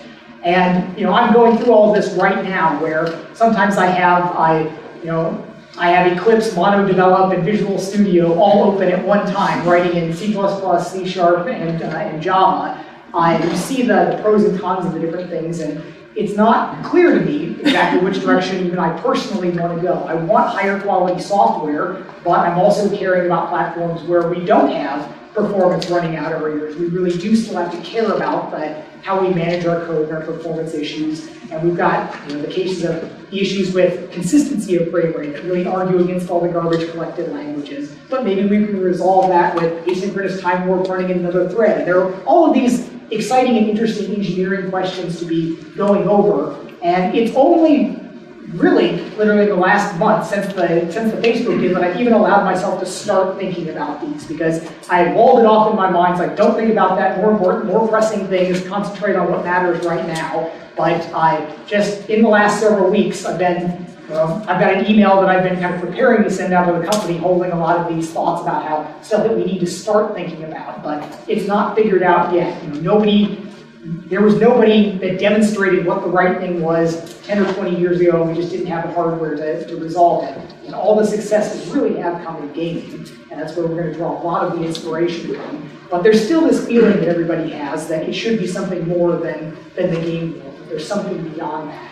But we still don't really know, and we're not sure who's going to wind up coming up with exactly the right answer. So I think we've already overrun some, but I can take questions until they kick us out. All right.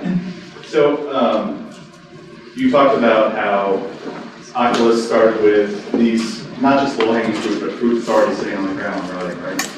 And you talk about presence, and I thought the Valve room and stuff was really incredible until I started walking around, right? And so I still lack locomotion and haptics and stuff. So are there, so it's a two-part question. First, is there an uncanny valley thing where we started getting so good at the visual stuff that then these other things now become even more overtly absent? And then second, do you believe that there are low-hanging fruit on those fronts? Yeah, specifically I think audio is one of the low-hanging fruits right now where as long-suffering audio guys know, audio has always gotten the short end of the stick in game development because and as one of the people that gives them the short end of the stick sometimes. Thank you for changing. Yeah, it's been a justified call because in the course of all those game engines that I've done, we've had two separate cases where we said we're going to get serious about audio, get the DSP books, work on all the head transfer functions, and do all of this stuff. And you get it in there, it just doesn't make enough of a difference in the game because, for one thing, if you're doing an HRTF and somebody's got earphones on, it's wrong as soon as they're moving their head, so it's only right if they're just looking straight at it. And again, we've literally gone through this a few times in the gaming, and it never made sense. So games always wind up mix lots of channels, and it's just dumb mixing. But with head tracking, I think audio HRTFs come into their own, and literally like this last week I've been doing work on that, and it's exciting to have that sense of everybody's had the little demo where you close your eyes and you keep your head still and you hear the sounds compellingly moving around you that have been set up for that. But when you can get that sense of all presence, where you've got the sound emitters and it's responding in this time, and this is one of the things I'm still working out is, we know that the threshold for reasonable presence on visuals is 20 milliseconds or less. And there's additional thresholds below that, but you really got to be at around 20 to get that sense of presence. I'm trying to find out now where that is on audio. Like one of the systems I'm working on has a crazy bad amount of latency, and it clearly is not a sense of presence, where stationary head moving sound sources works great, but moving your head around it, that whole sense of pulling the world with you like you would have with laggy visuals. So one of my tasks that I'm working on right now is twisting some arms to get basically, I want to map the DMA buffers for the audio in my address space so I can go ahead and schedule as close to it as possible. Because this is how terrible things happen with latency. And the audio is a perfect example of this, where the way the hardware works, you've got a DMA engine, it just reads a block of memory, feeds it to a DAC, and it moves the speaker. So it's reading from a block of memory, making sound. Now, that's fine if you're writing to that block of memory, but as soon as you've got an operating system that's going to virtualize and mix multiple applications, you layer a mixer on top of that. So the hardware reads through this buffer, another layer says, okay, all you applications can feed this audio into me, I'll adjust the volume, I'll mix him, I'll mute him when he's not doing that, and I will feed it into there. But then you've got a process which needs to be scheduled by the scheduler, and that may or may not come on exactly where you want, because very few schedulers right now use proper real-time semantics. So you find out, and this happens directly in Android and lots of other platforms, where, oh, we might be 20 milliseconds before we get called. So instead of a 10 millisecond buffer, we need 3 buffers. So we'll push up 3 buffers. So even if it takes us 25 milliseconds to get scheduled again, I can push that in. 30 milliseconds of latency, okay, it's not great, but it's all right. But then what happens is somebody layers another mixing API on top of that one, and then you've got another thread which needs to get scheduled and says, oh, if I'm only scheduled every 30 milliseconds, I better have 3 times the amount of buffers there. And then all of a sudden you might get 150 milliseconds of latency, which is, it's an astounding number when you consider how fast the processors are going, all the things that we can be doing, that it's taking these human perceptible amount of time for something, for me to say, click the speaker here, and it's actually come out there. You know, contrasting that with something like network switches are pretty awesome in a lot of their implementation, where that's an engineering discipline that understands some things about latency. It's amazing to me that I can send packets to other continents faster than I can get clicks out of my damn speaker. It's startling. So that's, but I am working audio right now, because I do think now's the time that audio, we've got the processor resources to do that, and I think it's going to make a difference. But there's questions even there, like, if you've got a good head-mounted display, will completely block the light out. You don't see any of the world. But very few people are in a situation where if you've got earbuds or something like that, it blocks out the rest of the world. So you've still got, you know, there's oral cues here going on that even if I had earbuds in, I would still have the reference of the room giving me the sense of the head moving around. So I'm kind of curious where that breaks down with, I want to try testing stuff in a professional audio room there to see if you tell more or less the difference of lag and latency. So I'm curious to find out, is 20 milliseconds the gold number for audio, or do we need to go lower? But if I can get the DMA buffers mapped in, I'm going to be at 2 milliseconds or so, and that'll be, you know, I want to go, our sensor updates 500 or 1,000 times a second right now, and I want to be able to go update video output and audio output exactly every time we get a new sensor and blend over one. So we've got a lot more that we can do. We've got stuff that we can show at 20 milliseconds, but we've had various internal demos that are down at 3 to 5 milliseconds for some things. But it's funny when you get down to those levels, it's hard to tell exactly what the limiting factors are, because you can look at some of this and say, is the, when I'm shaking my head around looking at something, is the thing that I'm noticing a product of the distortion correction on the lenses, actual latency going on here, or something else in it?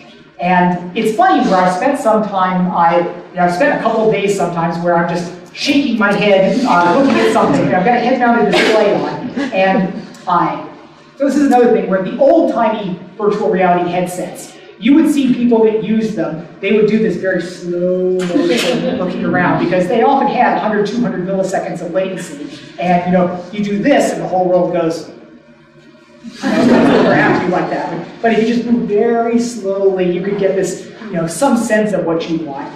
With the Rift, the Doom 3 code at least was at about 40 to 50 milliseconds. Most of the demos people have ever seen on the Oculus now are higher than that, it's more like 60 milliseconds, because they don't hit all the things necessary to do that. And you can still very easily see, just turning your head, there's this subtle little lag. The current stuff we're doing with OLED displays, the time to work on it are under 20 milliseconds. And when you're moving your head around, it feels like, I would do this rolling head thing and it would feel like you're looking through a cutout into a world and it felt stable. But at 20 milliseconds, if you rattle the HMD on your head, if you're actually shaking it so the whole thing is actually kind of sliding on your head, at that point it's clear that it's a picture that's still moving around. That effect is faster than 20 milliseconds. When you get down to like 5 milliseconds, at that point, you can shake it on your head, and it still feels like you're looking through a window. Or conversely, like you tap on the side of it and do some of these other things that even at 20 milliseconds show up. So I'm interested to find out what the realm of interactions for audio are like that, but that's absolutely something that we can do. 4K resolutions and other things are going to be harder, but audio we can do now. Yeah, what do you think the future and role of eye tracking is in virtual reality? So there's an interesting aspect about that where I'm talking about HRTFs for audio. So one of the interesting things, actually, wait, is there a marker anywhere? Yeah, there's markers.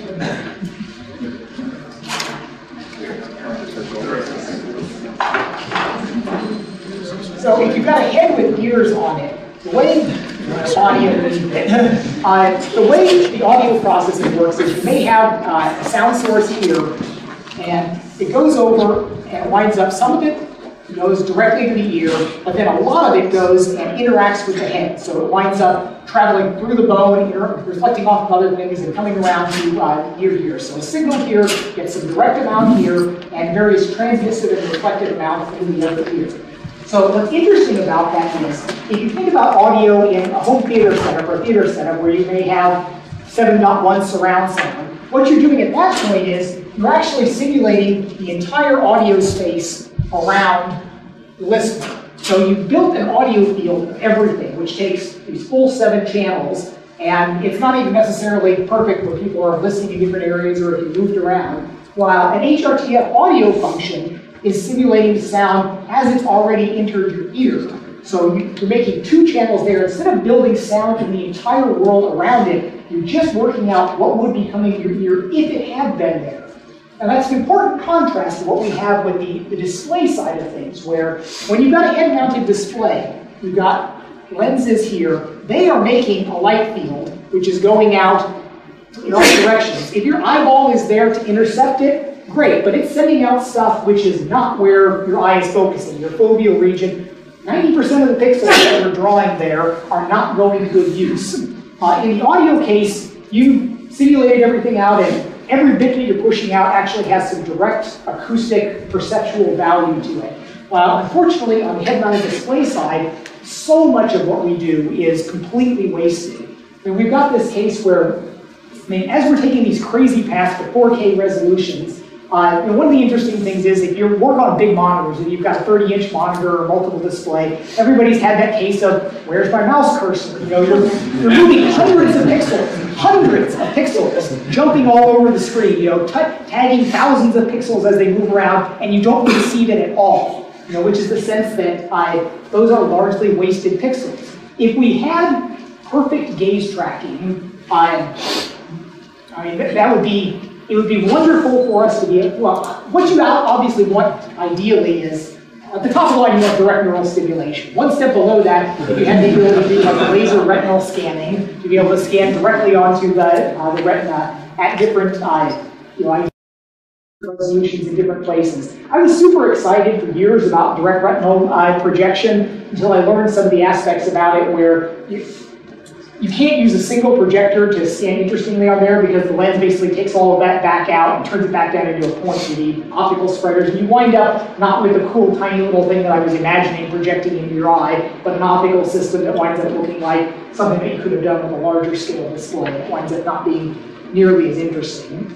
So the optics are a separate problem where maybe in an ideal world when you get to contact lens displays, and there's some DARPA projects and stuff going on that people are thinking about that level of stuff where you could project directly on it and it moves with it. At that point it would be like the earphone situation where if we knew that we could move something with the actual eyeball as it moves, we know foveal regions right here, rasterize this at 10 times the resolution, lower resolution out to here, that would be really great.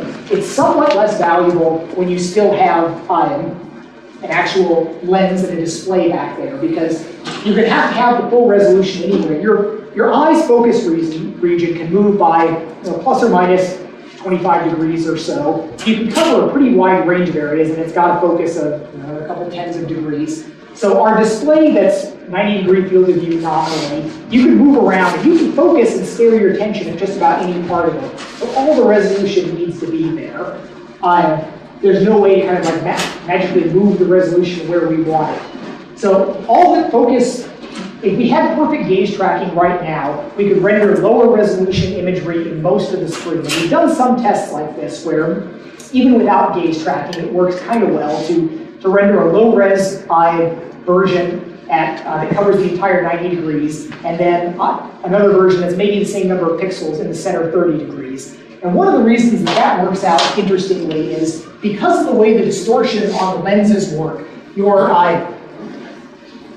imagery on here, the central region, you get high resolution and it fades off to lower and lower resolution. Like if you look at it as it comes out of the view, if you didn't have distortion correction on, it winds up coming out as kind of a pincushion like this, where the pixels get jammed together and you waste a lot of pixels out here, where you've only got full fidelity that you want in the middle. So it actually works out fairly well to render a high-res insert and a lower res for the rest of it. If you had real gaze tracking, you could move that around and do even better. Surprisingly, it's really not noticeable dropping that. But the problem with that is it already taxes a lot of applications to be rendering a stereoscopic view with 2 views. Asking them to render 4 views, you wind up becoming CPU bound, even if it saves you GPU resources by not rendering as many pixels. Now there's things that we can do with, there's some extensions and new geometry shaders, and things to be able to let one command stream generate 4 views. And I think that as we move to higher resolutions, certainly by the time we're at 4K resolutions, we will have 4K displays and we won't have 4 times the GPU power, I don't think. I don't think the GPU is going to scale quite as fast as the resolution. So we may wind up being forced to do something like that as we take a few steps forward. But we are still limited then by the optics and not having necessarily the clearest. It's always going to be more distorted, more correctly at some of the edges. It would help. And there's also some potential things that we could do. I mean, it would be neat just to be able, when you see another avatar in virtual reality, to instead of just having a programmatic blink rate or something on there, to be able to actually track really where their eyes are going. Right now, we fake stuff where if you've got 2 avatars and they're looking at each other, you assume that they're going to be kind of locking eyes, and you move your head side to side and it counter rotates the eyes. But it'd be great to have that be a real sensor value. But it's as far as we know, we look at it a lot, and I think we did just buy a good gaze tracker at Oculus headquarters, but we don't think that that's real near term on the PC. My group actually does have perfect gaze tracking, and it's ready to ship. What does? I'm working for a company called iFluence. We Have you talked to anybody yet in Irvine? I don't believe so, actually. Okay, yeah, here's an email. I mean, it's a topic that we carry. It's on our list. It's not at the top of our list because there's not things that we, they're not things that are currently gated by gaze tracking, but I'm sure we would find some useful use for it. And as with so many things, sensors are sprouting up everywhere, and we'll use all the different bits that we can get. In your review of early VR, I don't believe you mentioned the pilot flight training simulators where you've got wide field of view, high resolution, tied kinematically to a Stewart platform. So how does that fit in, and would Oculus consider developing a low-cost Stewart platform? Yeah, so I always in my head, and it's not, I probably should have clarified this, but the larger field of simulation, I always consider VR to be goggles and maybe gloves, you know, the early 90s stuff where it was a completely different crowd of implementers. The people that did the simulations, those were the serious people that did serious work and, you know, looked down on the gaming and everything. But I didn't lump them into the same crowd as the kind of goggles and gloves group. Oculus is, we know that we are in the process of murdering the entire head-mounted display industry, and that there's a lot of the government workers that have done the ARPA contracts and everything that are going to be, their companies are going to go bankrupt. And that's just kind of one of that's the creative destruction thing going on. But we are somewhat intentionally not engaging much with the serious simulation world, with the military sim stuff. I expect a lot of them will be adapting Oculus hardware, but we are focusing on we want the 100 million users, not the 1,000 customers, and it is just a matter of focus. I mean, we wish them all the best, and we'll be happy to sell them hardware at 1% of what they were paying for different things, but we're not going to consciously target them. Yeah. Okay, so given that where we're at with real-time graphics, and given that we're basically on the cusp of a major explosion of geometric complexity with world detail, how do you, what are your thoughts on keeping art content costs down? So, as I was building the whole mega texture pipeline for Tech 5, it was obvious to me that the next step would be like a mega geometry, where you would virtualize everything and everything would be maybe voxelized at some level. I mean, sparse voxelometry worked before that. And that seemed the obvious next step, but I'm actually, even before finishing Rage, it was clear that it was so hard building that pipeline. And the other thing that really kind of caught us by surprise is that the game industry now, it's an industry with people that have career tracks and skill sets, and people want their skill sets to be portable between companies. And it was really problematic for us that we had this oddball technology that could let some artists, it was a canvas that they never had before, they could build things they couldn't build anywhere else, but it wasn't things that people already understood. It had different trade-offs, and that hurt us a lot more than I would have guessed at the beginning, where there's a large tribe of people that can migrate from company to company and say, I'm an Unreal developer, I'm a Unity developer, and you can just drop them in a seat and get them working, and they can add value to a company. And if you've got an oddball pipeline that's really different, that hurts you in some level. So I'm not nearly as bullish as I used to be on geometric explosion. And in many ways, well, the one aspect in geometric content creation, I think that there is a huge amount going on in real-world scanning, and I think that's going to dovetail a lot with virtual reality, where direct scanning of the world, we've got a lot of awesome things in panoramic photos and panoramic video now. And one of my triumphs in the last 6 months has been championing 60 frames per second panoramic video capture, and that looks really good, but it still doesn't have the depth, and we will be moving towards eventually having depth, laser scan entire scenes and then animate them, and that will be steps down the road for it, where you will have billions of data points. But the hand generation of it still seems that it's possible in gaming since everything's built high poly, but another thing I was kind of surprised at when I got down to the nitty-gritty with the artists is how many tricks and smoke and mirrors things that they're still doing from the high poly to the low poly models, where back in my programmer corner, I was thinking, it's like, well, just use the high poly models that they already made, but there's manual steps in between all of that make it not quite that easy.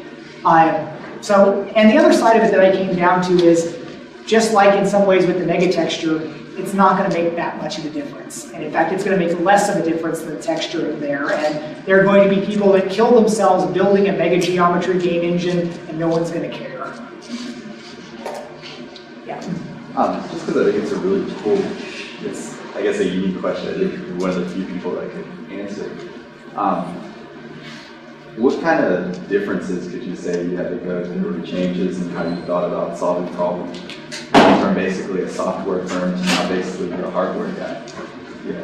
So I really enjoyed the Armadillo Aerospace work about, and that primed me for being able to put some stuff together on the Oculus level, but it was very worthwhile as a software guy to go and and build physical things.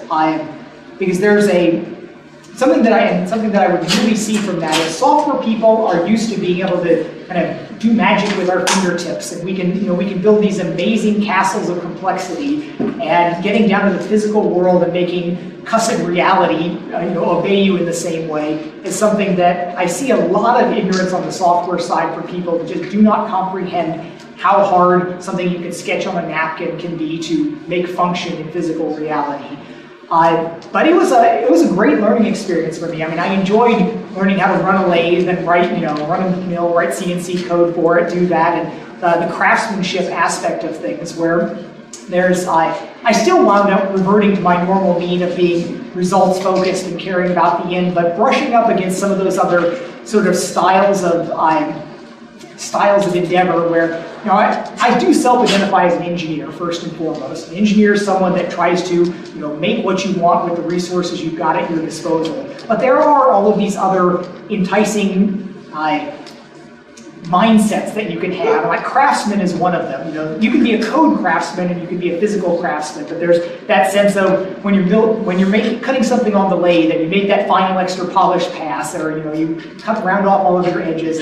The mechanical aspect of that has a physicality to it, obviously, that you don't have in software. There's a lot of valuable things with trying to make things that should be simple but turn out not to be, and going through those battles and learning it. It gives me a much better, it lets me interact well with hardware people now.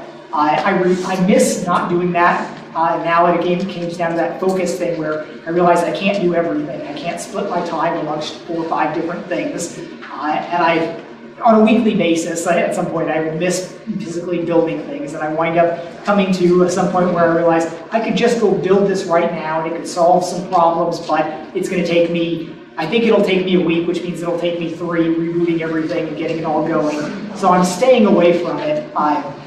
But it was a valuable experience for me, and I don't regret it at all, the time that I spent on it. Yeah. One of the big fears when the Facebook acquisition was launched was that Facebook was limiting the vision of what Oculus had set out to do. Do you have fears that they'll have? So it's interesting where, I obviously can't, I'm not supposed to talk much about Facebook, and really I can't, because there's been almost no interaction at this point. Yes, and that's my grumpy binder. Next question. Yeah. Let me tell a funny anecdote at least about this. So I've been working on networking code recently, and it's been great fun for me on this, not just graphics, but doing audio and networking, all the different disciplines again, going through all of it. But so a couple of weeks ago, I'm writing this packet server thing that's running on an EC2 instance, and I'm sending VoIP packets up through it, and I realized to myself, wait, I'm passing everyone's control and voice information to some centrally located server. This is exactly what everyone is afraid is going to happen.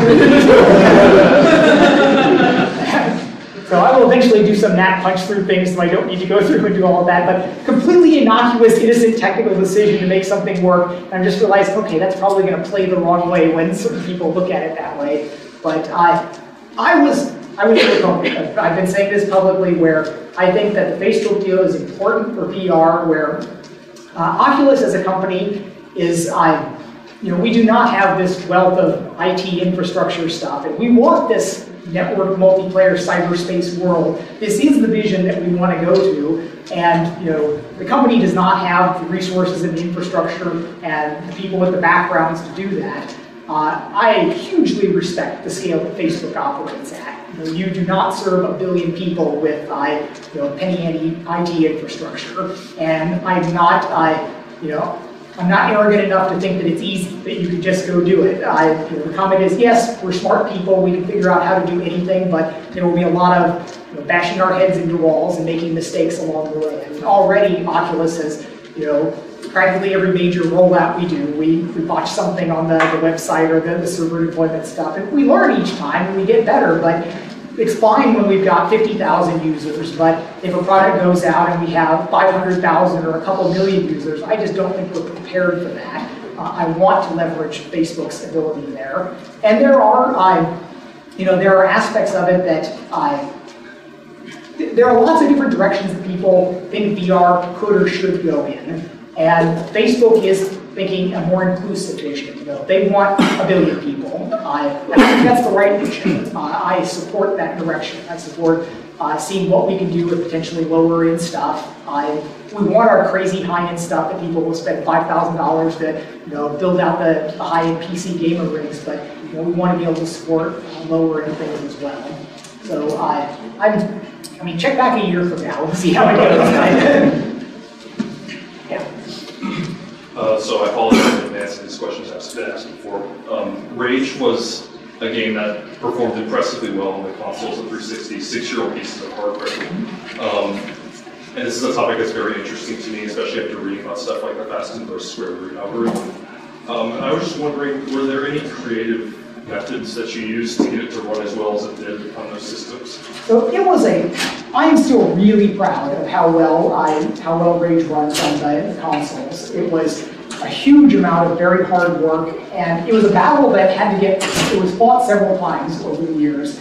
And you could at least make the argument that in the end, we love the way the game played, but some of the arguments against that would be that, well, would we have been able to ship it earlier if we had just punted it in a 30 frames per second game? We could have had more particles, more other stuff in there. So there was a set of trade-offs there, but I very consciously wanted it to be the 60 frames per second because I thought that we had reached this point when I looked back at Doom 3 and said, we focused on the visual fidelity of all of this, and we made a slower paced game, and I thought we were past the knee of the curve in terms of the benefits you get out of graphics.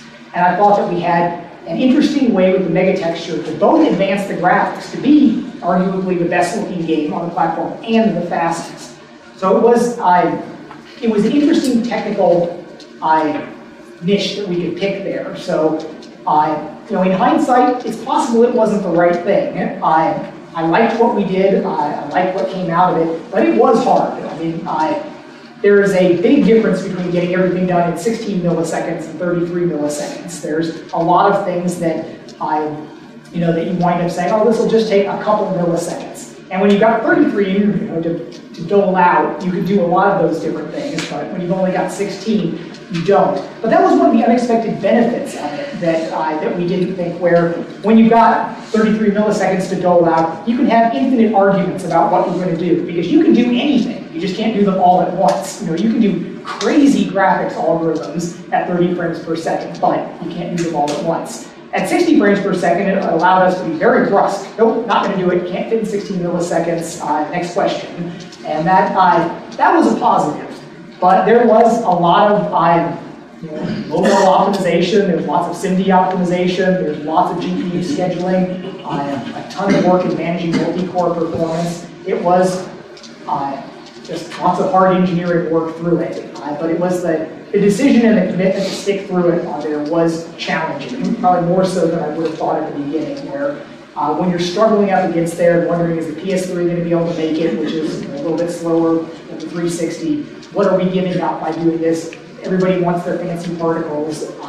There were tough decisions to be made along there, but I'm still happy that we made it that way. I mean, if somebody could tell me for sure we could ship the game in half the time, I would have at 30 frames per second would have been fine for me, but I'm afraid we would have taken just as long, had a prettier game, and run at 30 frames per second, and I wouldn't have had something that I could look back on and say, I was really proud of the way that we had played.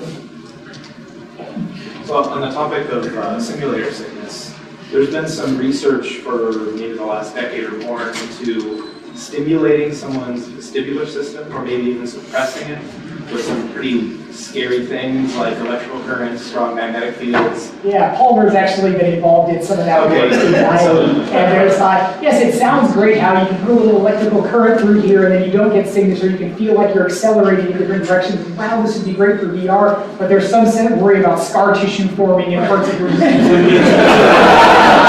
I'm just wondering if you think we'll ever see any serious push to do something like that, or will then less invasive things like low persistence, low latency video and audio, will those be enough to get rid of simulator sickness? What we want is direct neural stimulation. You want to plug into the matrix, and there's all these reasons why the bandwidth would, things would be a ton faster if we were only stimulating the nerves that we actually needed to on there. It would be a great thing, and I was actually a little surprised at some of the stuff that's coming on like that, where I have nothing invested in that future. That's left to a completely different field of scientists and engineers to kind of work on. But I don't dismiss it at this point because there are some positive signs that things are going with people teasing out, especially on output. You know, there's like sensors that you can put on that can tell when your fingers are about to move. And the exciting thing about that is it can tell before your finger actually moves. It can be negative latency over what sensing something in the physical world can be. So there's exciting stuff with the direct neural analogs, but I think that external actuators are what we're going to be with for a while. The people that there's a lot going on with different types of haptics and other research things. One of the kind of neat things is Oculus actually has a staff of PhDs now, where we've kind of got our research department and a lot of people paying attention to a bunch of different areas of academic research and different industrial fields. So we have a bunch of people that are not nose to the grindstone on the products making this stuff, but are paying attention, and they're supposed to be our bellwethers to let us know when something really important might be coming down the pipe a little bit ahead of time. We are just spinning up now a completely new R&D department in Seattle to be working on stuff that's not the next product, but stuff that may be a step further beyond that. So it's again great to have the resources to be doing that. So one of the arguments that Mark Cuban makes against 3D TV is that you want to have your Super Bowl party and you don't want to be wearing dorky glasses. You could argue the same thing for LAN parties and VR there. How do you think VR is going to overcome the problem of just a bunch of people wanting to hang out?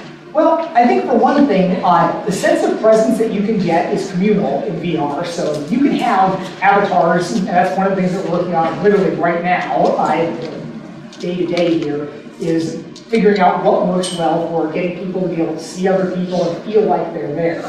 So the hope is that it is not an isolating experience, and in fact, much less so than everybody staring into their cell phone somewhere. If everybody puts on their goggles and they're together in a more exciting virtual world, I think that's a positive thing, and I think I think we're actually going to get that.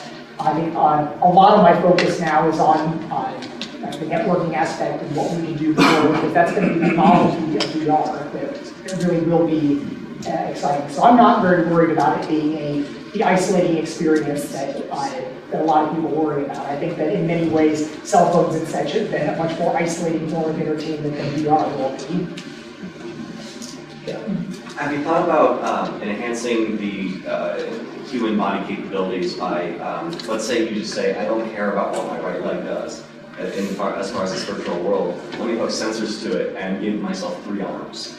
And over time, a human will learn how to control it. Their arms just go together. I don't know how much time that takes. So some of the interesting things that, like in the dawn of VR in the 90s, you had a lot of people talking about things like, won't it be cool to be a squid, or something like that. And for the most part, the answer is no. It's better to be people inside the virtual world.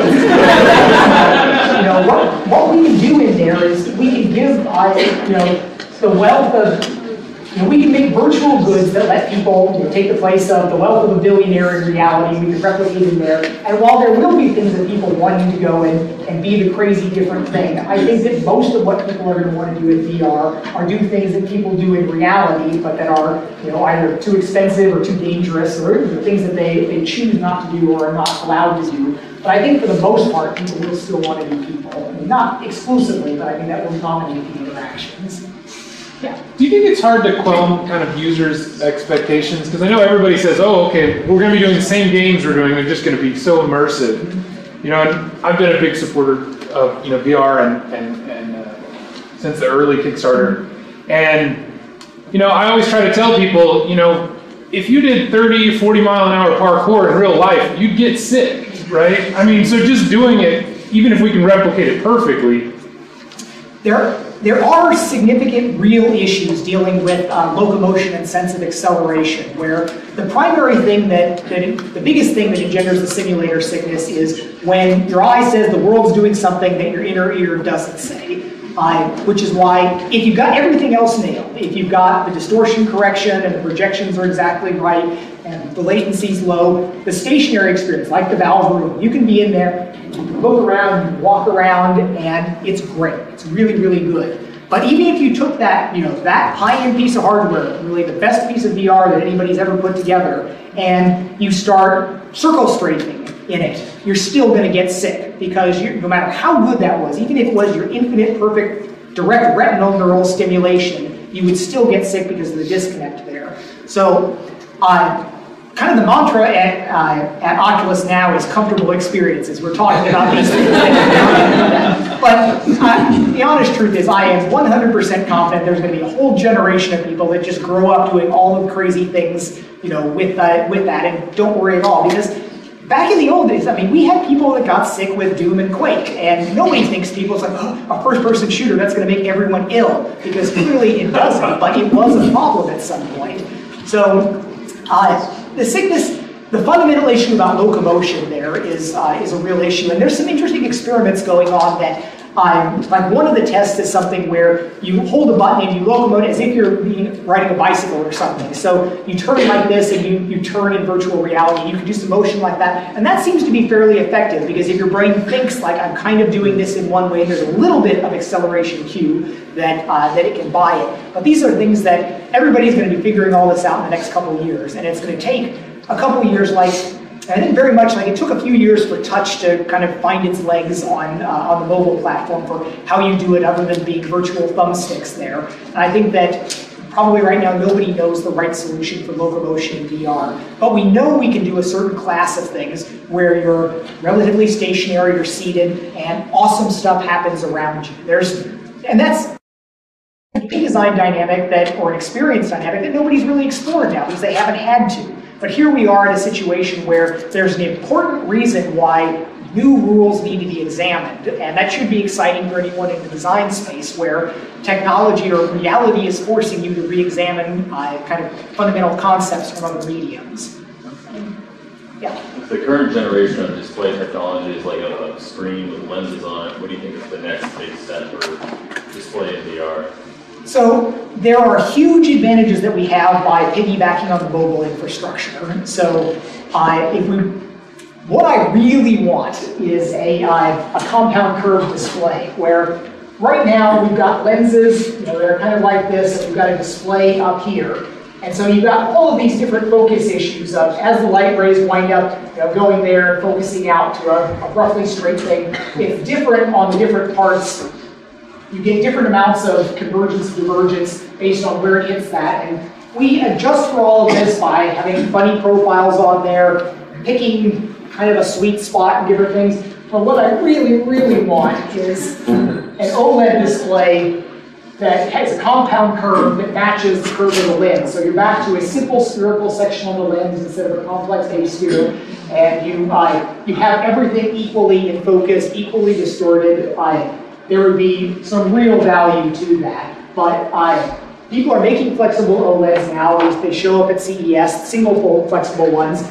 I want to get one and to see if I can heat press it down into a compound curve or something to try some of this stuff. But that's one of those things that, again, is potentially the advantage of being acquired by a Titan is that custom hardware is not completely out of the question now. You don't want to do the R&D on all of that, but it becomes possible to conceive of doing a display that might have something like that that would make the display significantly better.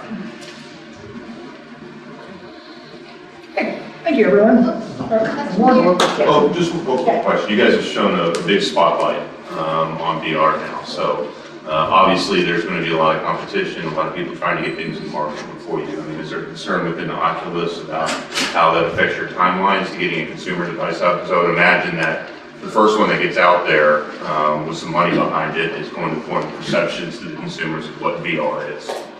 So to some degree, I was pretty surprised that we didn't get a Rift competitor earlier because the first dev kit, DK1, really is not that sophisticated. It's an LCD screen, a couple lenses, some plastic, and a ski mask now there.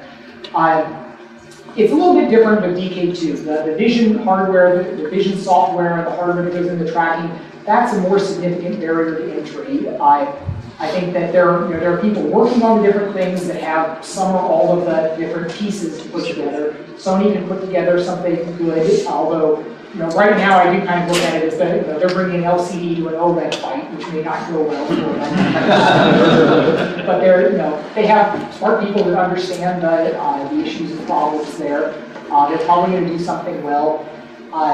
I had conversations with Sony before the whole Oculus thing started, and I actually suggested they try to hire Palmer early on, so I wish them well with all of it. And honestly, at this point, I don't think that it would hurt us, even if they were hugely successful on the PlayStation. We are focusing on a broader market, educating people on VR. You can absolutely do a good job on the PS4. It's powerful enough to do a solid experience with it. In terms of other people now, probably a lot of them feel I'm sure there are people that have been working, spawning companies that are attempting to compete with Oculus, and the Facebook acquisition was probably a little bit of a kick in the stomach for them on that, where we've already raised a ton of money and have the ability to have a lot of these things going on. It's great to have our PhD squad and our R&D team going up there and all this stuff, and Facebook is probably raising that to another level where there's a greater barrier to competition. But I've always been much more excited about the engineering side of things, and in the gaming industry, I was happy to see other people do great things and say that I'm some distant ancestor of a lot of the magical things that other people are doing. I'm an entrepreneur only incidental to being an engineer. That's a question about Dallas. So are y'all going to start up a bigger area in here, or is it just because you're down here? We've got a half dozen people here now, and we'll be hiring a few more. It's unclear how big we'll wind up getting here. There's questions about how much content development we want to do. Right now, it's all platform-based, and a lot of it's on stuff that we can't talk about right now. We're working on a secret project. But it'll be growing, but probably not huge. The bulk of the people it's grown really fast. Oculus is always looking for good people. So yeah, but the Oculus it's amazing the talent that we've been able to attract recently on this. I mean, I'm so psyched getting Michael Abrash and some of the other Valve guys on board there. We're pulling people from a lot of different companies that are very high-end people, and it's good to be able to have that level of talent. Is there any bad blood between you and Valve since like butchered a lot of their team, or since they're not really doing hardware, are they kind of okay giving up? So I haven't talked to Gabe since any of this stuff happened. I don't, they were never going to make a headset. That was not what they were doing. I was